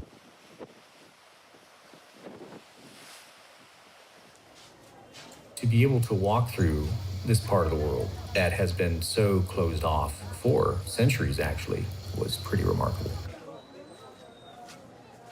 What do you think makes people so restless? You know, my project is about discovery. It's about humankind's natural impulse to always look over the next mountain, cross the Bab el-Mandeb. What's your philosophy or theory about why we're that way? I think it's a mankind nature. And I think our Bab el-Mandeb now is out of space.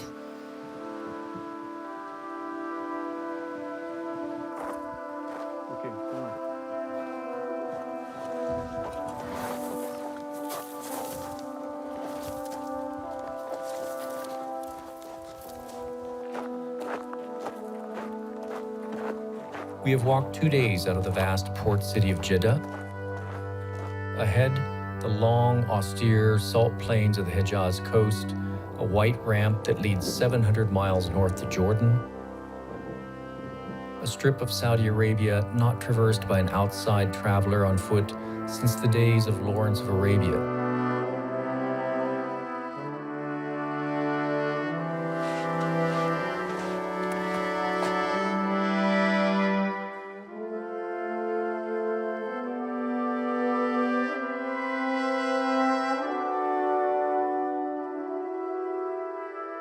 The photos I captured of the Arabian Hajj trail system may be the first ever taken of those particular stretches of the network.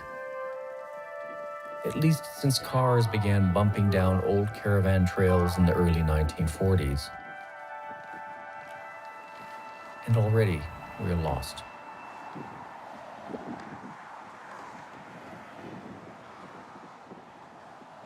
Modern-day Saudi Arabia has lost so much memory beneath sleek highways, parking lots, hotels, malls. Saudi Arabia is a more urbanized society than the United States today. Because they've had oil wealth, they live in these westernized bubbles. Cars with rolled-up windows. And herein lies a paradox. As our species becomes more successful, more populous, we fracture the world into ever tighter panoramas, into countries, provinces, neighborhoods, houses, private space. In this way, a proportionally larger share of the planet becomes alien, exotic, threatening, unknown.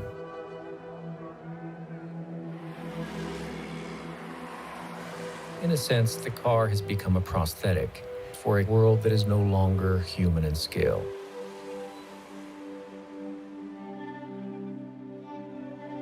On foot, I have reconnected with fellow human beings in ways I could never conceive as a reporter crisscrossing maps by jet and car.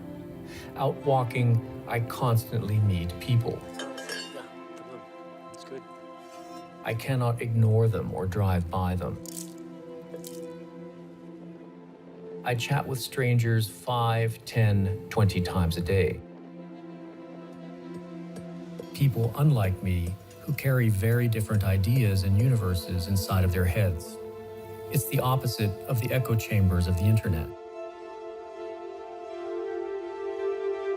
It's the difference between a tweet that's exchanged at the speed of electrons and a heart-to-heart that can change your life.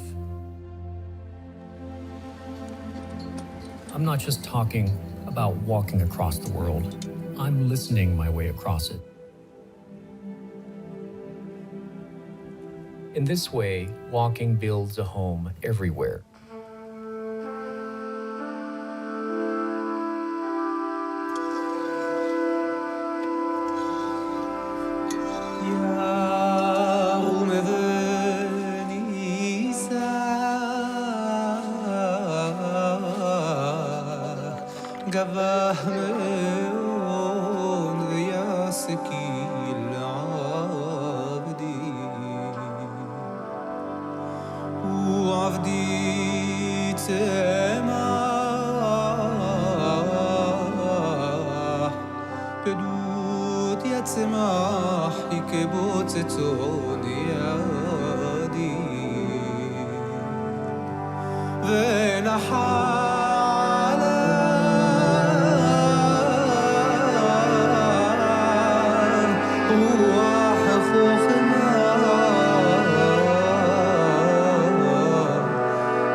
Scientists who have strapped GPS devices to the world's last hunter-gatherers report that the typical male forager walks about 7 miles a day, like walking annually from New York to Los Angeles. This is roughly the distance I'm covering year to year. It's normal. It's sitting down that's actually insane. We do way too much of it. It makes us sick with depression, addiction, and attention deficit disorders.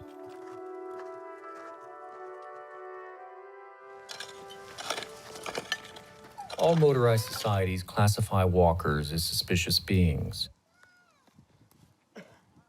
I personally have encountered hundreds cast up everywhere like flotsam, escapees from the wrath of nationalist mobs in the cities. They put me up in their grubby tents.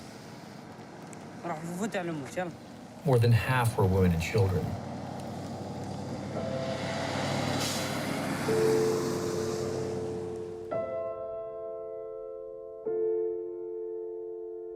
I'm in a valley called Wadi Natuf. The first human beings to ever stop walking took up residence in a cave here 10,000 to 13,000 years ago. They concocted a world-changing idea: home. No longer was all movement worship. Meaning, not to mention God, began to assume a fixed address.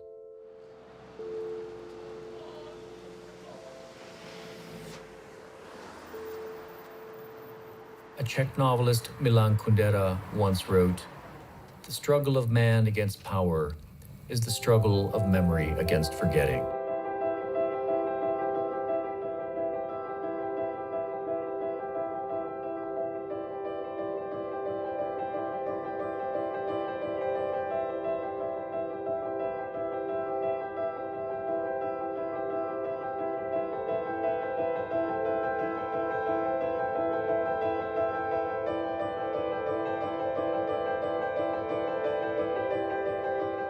As we set out on this project, the lives of 2.3 billion people, a third of the world's population, are potentially linked through electronic devices. By the time this walk ends in Tierra del Fuego, that global connectivity may very well be complete. Wireless messages are soaring above us, crisscrossing the world at the speed of light. What impressions will they leave behind that resonate with human beings 50,000 years from now? Will they be beautiful or even worth a glance? I find ancient petroglyphs scattered throughout the landscape. I try to capture their facsimile with a digital camera, a tool whose only record, electronic zeros and ones, won't last even 20 years, much less 20 centuries. We are the ghosts.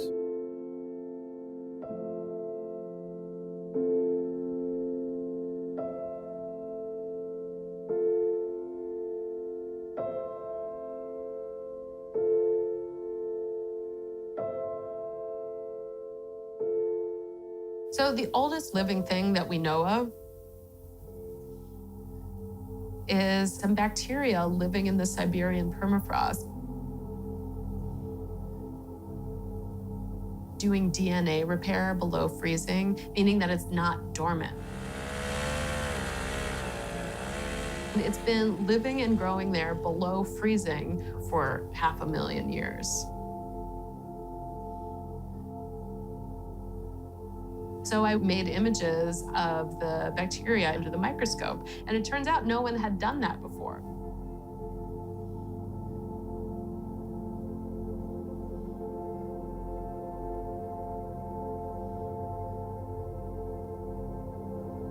There are stromatolite fossils all over the world.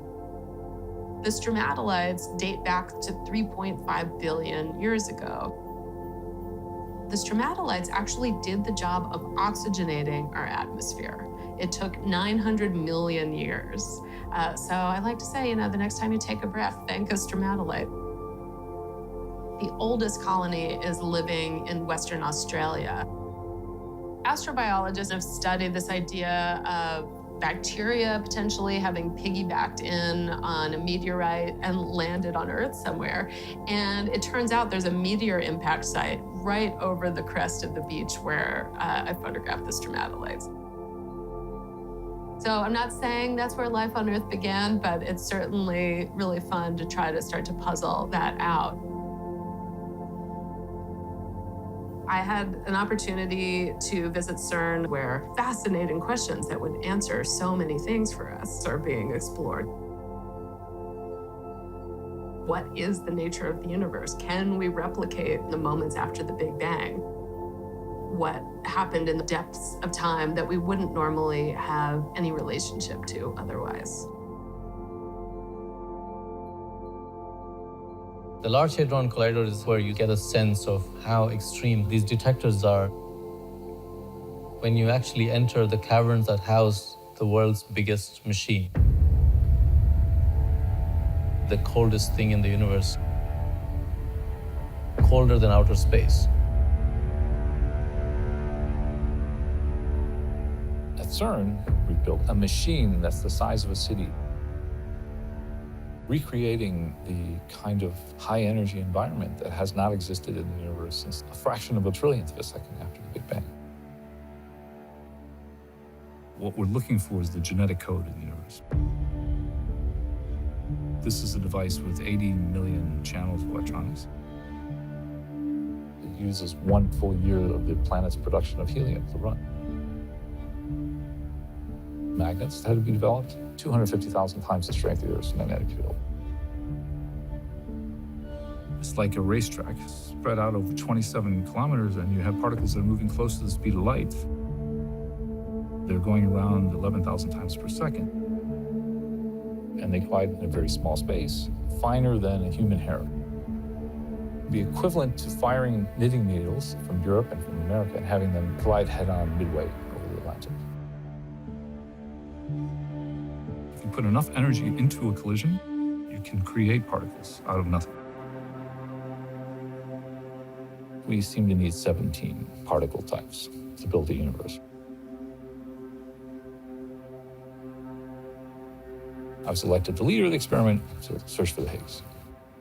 It's been called the God particle because we require atoms. Atoms are what builds the structure of everything we have, including ourselves. And without the Higgs, there'd be no atoms. We're producing 200 million collisions a second. This is huge, and this is a worldwide enterprise to pick out the interesting one. Down the hallway from me, Tim Berners-Lee developed the World Wide Web for us to coordinate all this information. We built the LHC as a collaboration of 178 institutes worldwide, 40 countries. And that's something our civilization may have been known for as one of the key things we've done. We keep extending into new regions beyond our imagination. Extra dimensions, the fabric of space-time, the production of black holes. And if there's no more accelerators built, because the next ones we need magnets the size of the galaxy, it often occurs to me that the work we're doing now may have to stand for millennia.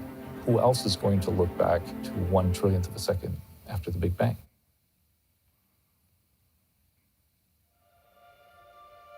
Believe it or not, I ended up going into physics through art.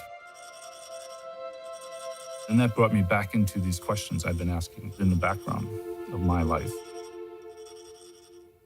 Where do we come from? What is this place we're in? What's driving the universe to be as it is?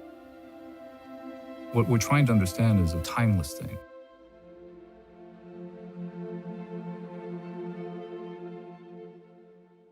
A 100,000 years ago, pigments were being made for the purposes of art. 40,000 years or so ago, we have the oldest surviving artwork, and it's this red dot painting. That artwork, it turns out, was made by a Neanderthal artist. To me, what that says is art was important to the human experience even before we were fully human.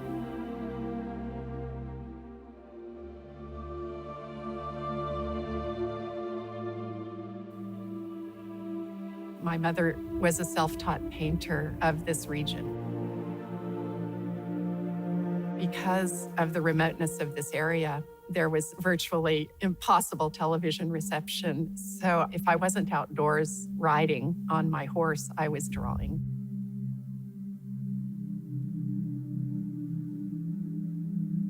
As I matured more with my work, eventually the actual depiction of the landscape began to fall away.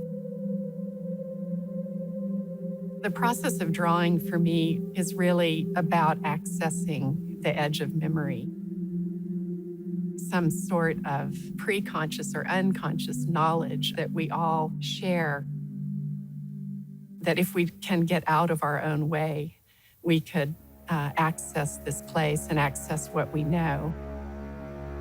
And it's this kind of deep memory that I find is the inexhaustible reason why I keep working.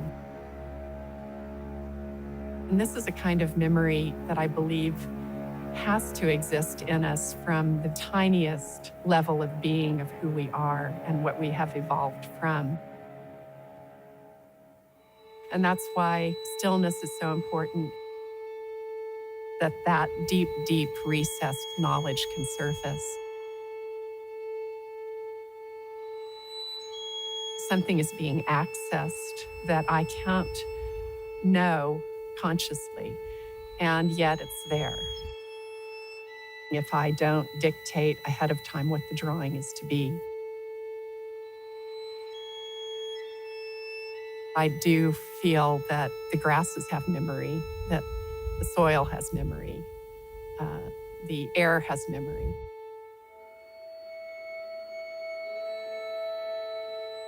The memory of water.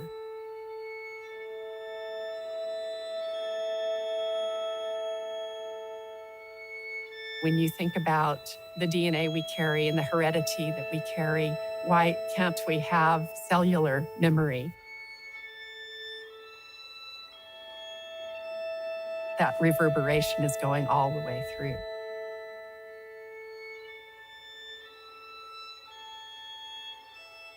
Шаманы говорят, что все имеет голос дух. Любое, все, что окружает вокруг нас, они имеют голос дух. Шаманы говорят голос дух, а наука сказала бы вибрации. Все есть вибрации. Они слышат это голос. То есть не только слышат, они воспринимают.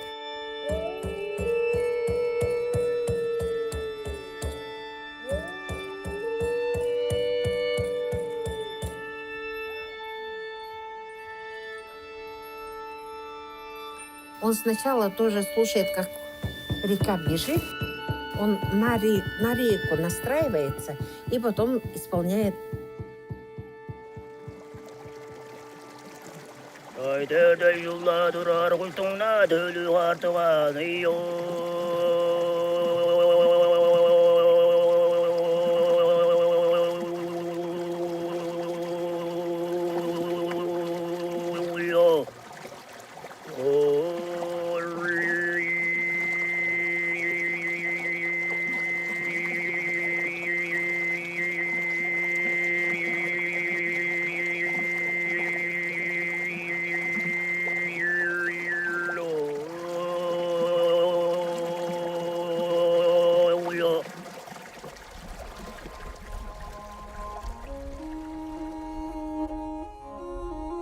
Жалтыр хөгжим ойнап жаран тавалар. Жарстың тава хөгжимini оқшанда көрікшілерге да емес. Қолдың ана поду пойдустан хөні пойдустың чаражындан пойдустың таш менден жап атлақсап көмелісіп сейшін жаларлап көмеліп жаран.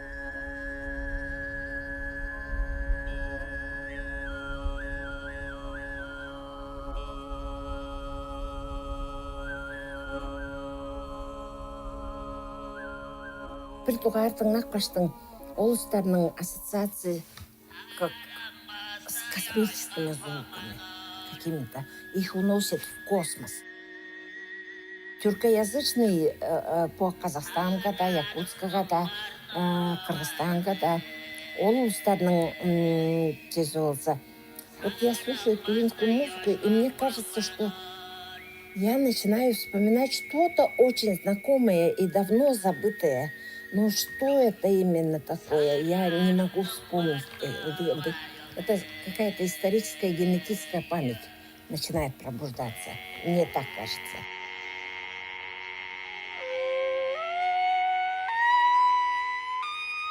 The universe's first light has in it the imprint of primordial sound waves. They essentially set the universe ringing with a fundamental frequency and a whole bunch of harmonics.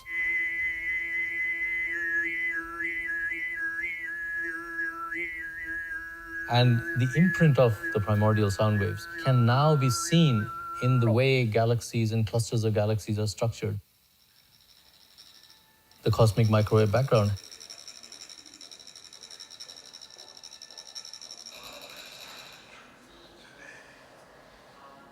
So this is the cosmic microwave background, which is the earliest light in the universe. So 380,000 years after the Big Bang, this radiation was imprinted on the sky. And before that, there was actually no light. I realized my subjects were getting beyond geologic time and into cosmic time. And so as I was starting to wrap up the oldest living things, I knew that deep time and deep space were going to be my next subjects. The cosmic microwave mandala combines a traditional Tibetan Buddhist sand mandala with an image of the cosmic microwave background. Both are trying to make sense of our place in the universe.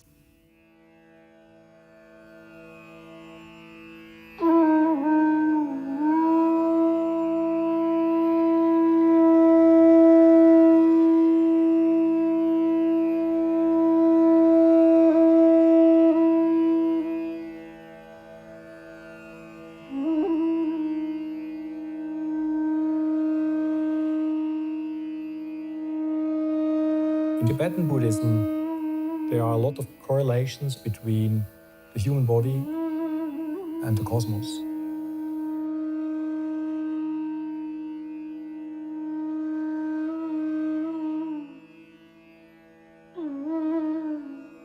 And you try, with the help of the mandala, to realize this interconnectedness.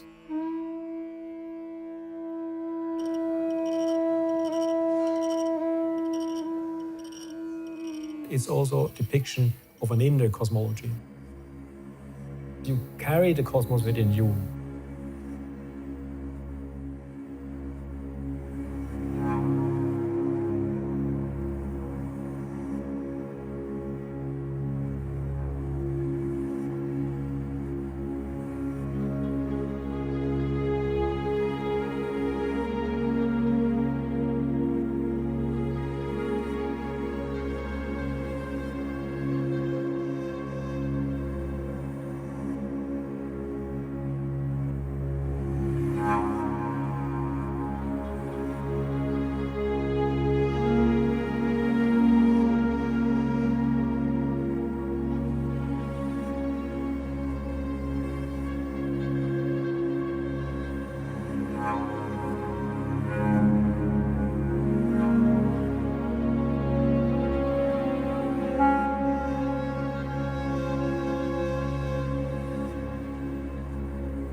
Zen mandala is a 2,600 years old design. It took me over 25, 30 years practice.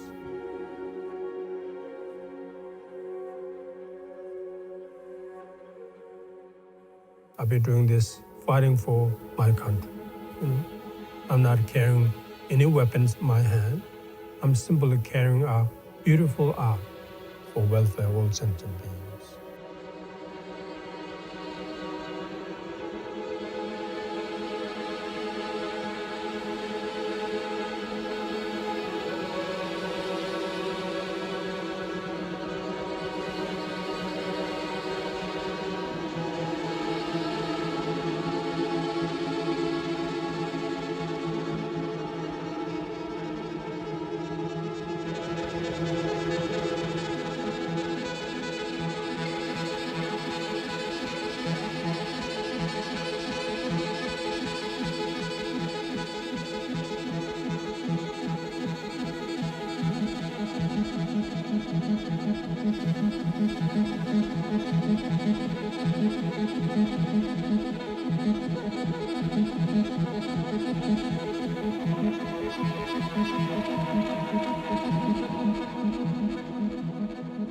When I first saw this beautiful mountain with the sun breaking over behind me and capturing the peak, I said, okay, sweetie, I see you. I've trained a long time to get here, but it's still a long way to go. I've got a lot of miles, a lot of footsteps.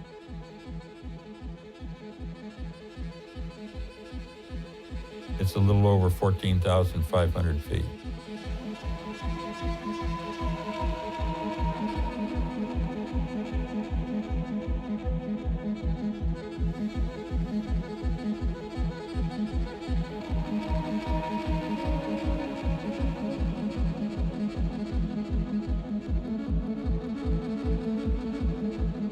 As I was approaching the last mile on the climb, I just savored every step. It was almost a fantasy, and I was afraid to let go of it.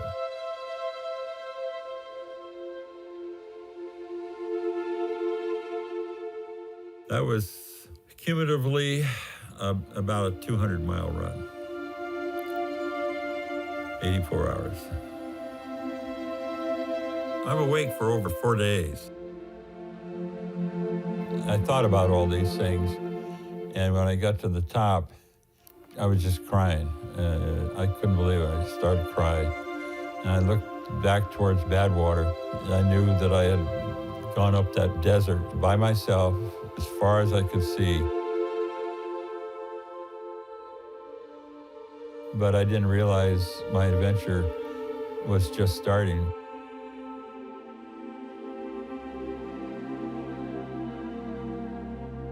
I ran probably about 50 miles the next day.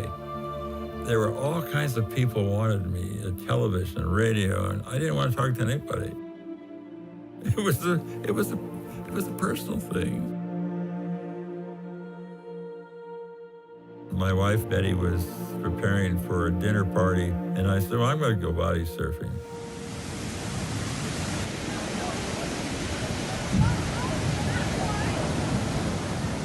Next thing I knew, I was sucked into the first of a series of rogue waves. Eventually it was washed ashore, and they were able to find me, and at that point I was totally paralyzed.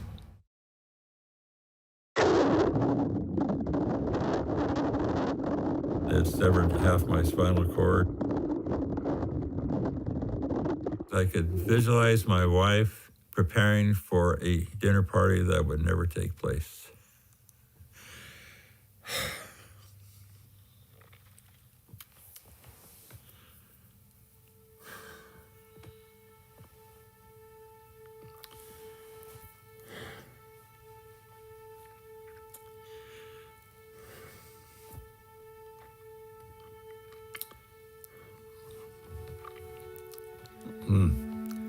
Still with me.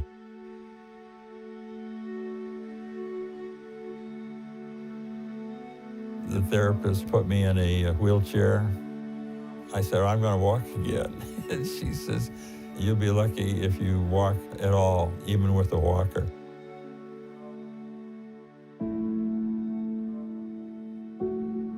I couldn't make anything go on my stationary bicycle. I couldn't hold anything in my hand.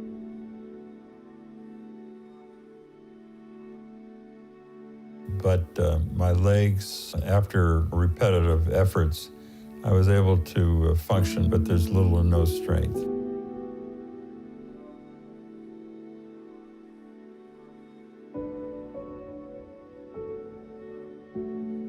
And it was at that point I realized that I've come a long way.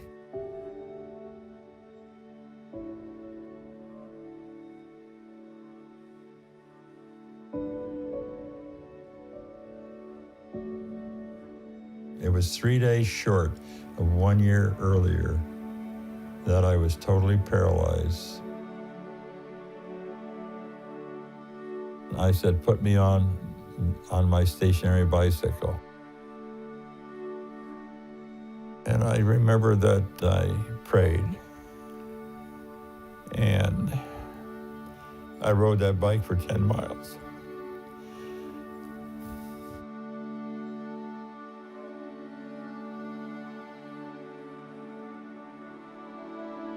In January of 1978, I ran the Paul Mazon Marathon, 26.25 miles. There was a fire station just before the start of each loop. And I went in, I told the guys, I've lost all my fine motors. If I fell, you'd have to pick me up. I couldn't get up. And I could have bowel movement. I have no control. I like to leave clean clothes, shoes, and everything, and use your shower that you use for the trucks to clean up before I start again. And they said, no problem. I just took off everything, messy as it was, right in the shower. When I came back, they had cleaned the other stuff, dried it, I put that on. And then they all ran along with me to the finish line. They gave me clean clothes, they gave me dignity.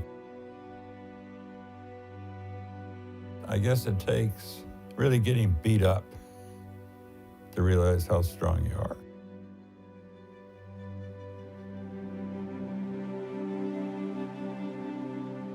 You know, I've lost my external mobility, but the internal mobility expands, just like the universe.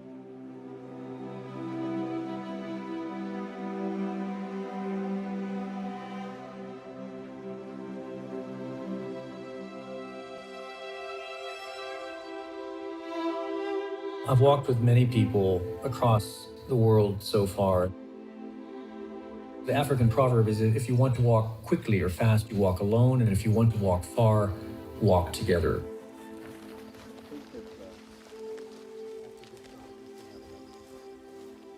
By walking with a local person, they allow me to see that landscape through their eyes. In Ethiopia, I was walking with one of Ethiopia's finest fossil finders, with a desert guide in Djibouti who was running for parliament on a very strange, clunky kind of 1980s radio phone, marshalling votes as we were walking through the desert. Not too surprising to say that he lost. I've walked in Saudi Arabia with Mohammed bin Nunaf, a special forces general in the Saudi army, who was a true life force, a man who was a great raconteur, who was a wealth of Bedouin folk knowledge, who was willing to walk hundreds of kilometers through the Hijaz desert during some of the hottest part of the year, cheerful, full of off-color jokes. With an abdominal hernia, a part of his gut had actually come out through his abdominal wall. And he refused to tell me. He kept it secret for weeks and actually walked about 250 miles in this condition, quietly wrapping up his abdomen with a cloth in the mornings before I woke up so he could take the pain. And when I finally stopped the walk and medevaced him, the doctor was amazed that he was still alive. And he is my Saudi Arabia. In Turkey, I met a young Kurdish photographer, Murat Yazar, who expressed an interest in walking with me for 9 days. Murat so loved the walk that he ended up walking with me all the way across Turkey for 7 months. And then didn't even stop at the Turkish border, but continued walking through Georgia with me. I stand back from my own project and watch in awe as my walking partners become the driving force, rediscovering their own home on foot. I partnered with Kazakh wolf hunters, joined by an archaeologist, creating petroglyphs on the landscape across Kazakhstan for Kazakhs separated from their ancestral nomadic ways, as a way of not forgetting. A mounted archer taller than 3 football fields, a stylized camel stretching nearly a quarter mile from nose to tail, and 2 other gigantic motifs borrowed from local history. When Google Earth updates its satellite imagery of Central Asia, you'll be able to appraise Astafiev's artwork from orbit.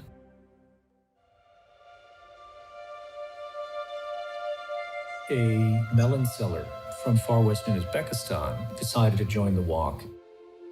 And he was also a forced migrant, a man who was so poor that he'd been forced dozens of times to go work illegally in Kazakhstan as a construction laborer, and had the scars on his body from Kazakh police beatings to prove it. And Tolik was almost a folkloric figure. His attitude to life was totally unflappable.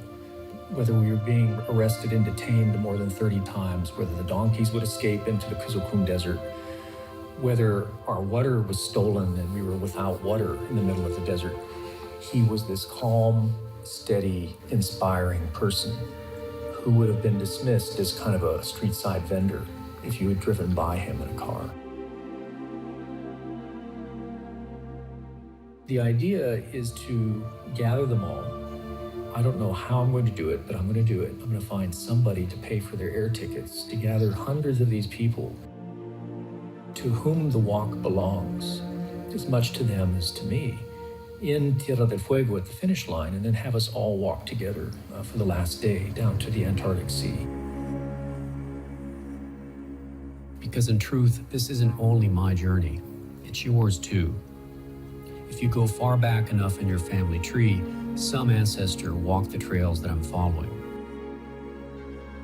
We're all walking together into the 21st century.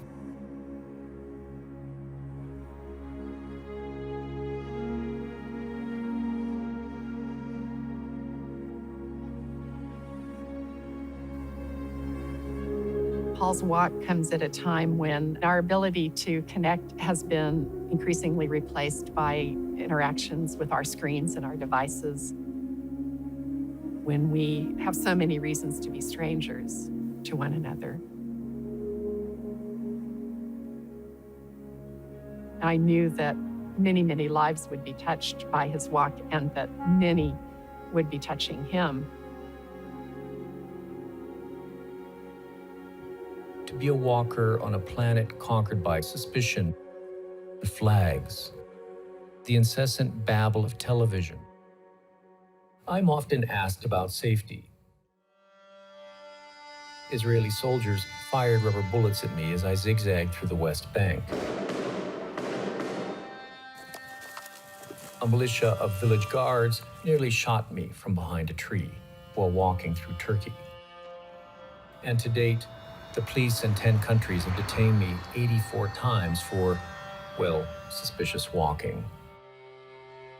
Still, as a member of one of the most disempowered minorities in our motorized age, a pedestrian, I can assert with confidence that by and large, our shared planet is not a dangerous place. In the Arab world, I learned to scale human compassion by the pound. Daily invitations to meals and tea had the effect of lightening my rucksack in Saudi Arabia, Jordan, and the West Bank. And in the Caucasus, the Georgians did Christian charity proud. During my 42-day trek through their mountainous nation, I was kindly invited into private homes every night. In Western Kazakhstan, my cargo horse foundered. A local nomad transported a healthy replacement from his own herd more than 100 miles away. In Uzbekistan, a police state where I was detained 37 times, villagers sometimes did turn me away. "I'm sorry," they'd whisper. "I don't want trouble with the KGB." Often they looked acutely embarrassed, their fear clearly at war with their own thwarted neighborliness. They sent out children with fresh-baked bread as I walked away. All the Abrahamic faiths espouse compassion towards wayfarers. "Love the foreigner as yourself, for you were foreigners in Egypt," says the book of Leviticus. As I now point my boot tips towards India and China, I'll doubtless find similar resonances in Hinduism, Buddhism, and Confucianism. When I talk to school kids, which I do pretty frequently, I use these positive interactions to remind them to not be afraid.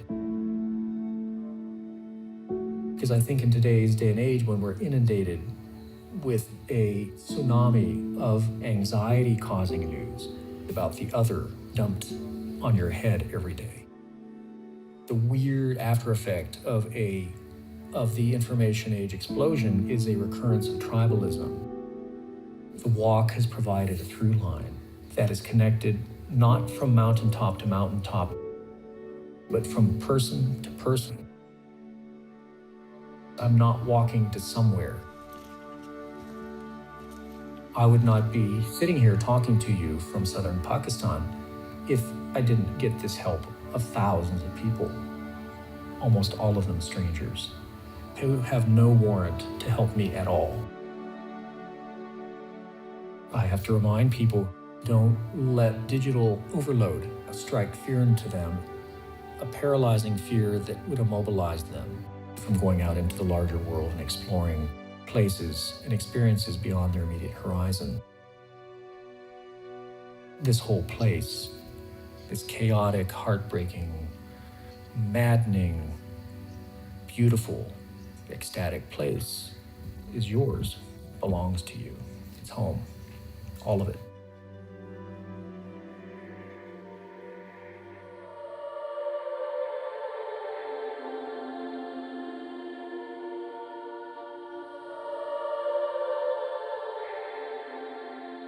I was born in suburban California, but raised in semi-rural Mexico. Like many children who straddle borders, I learned to pour my loyalty into relationships, not places.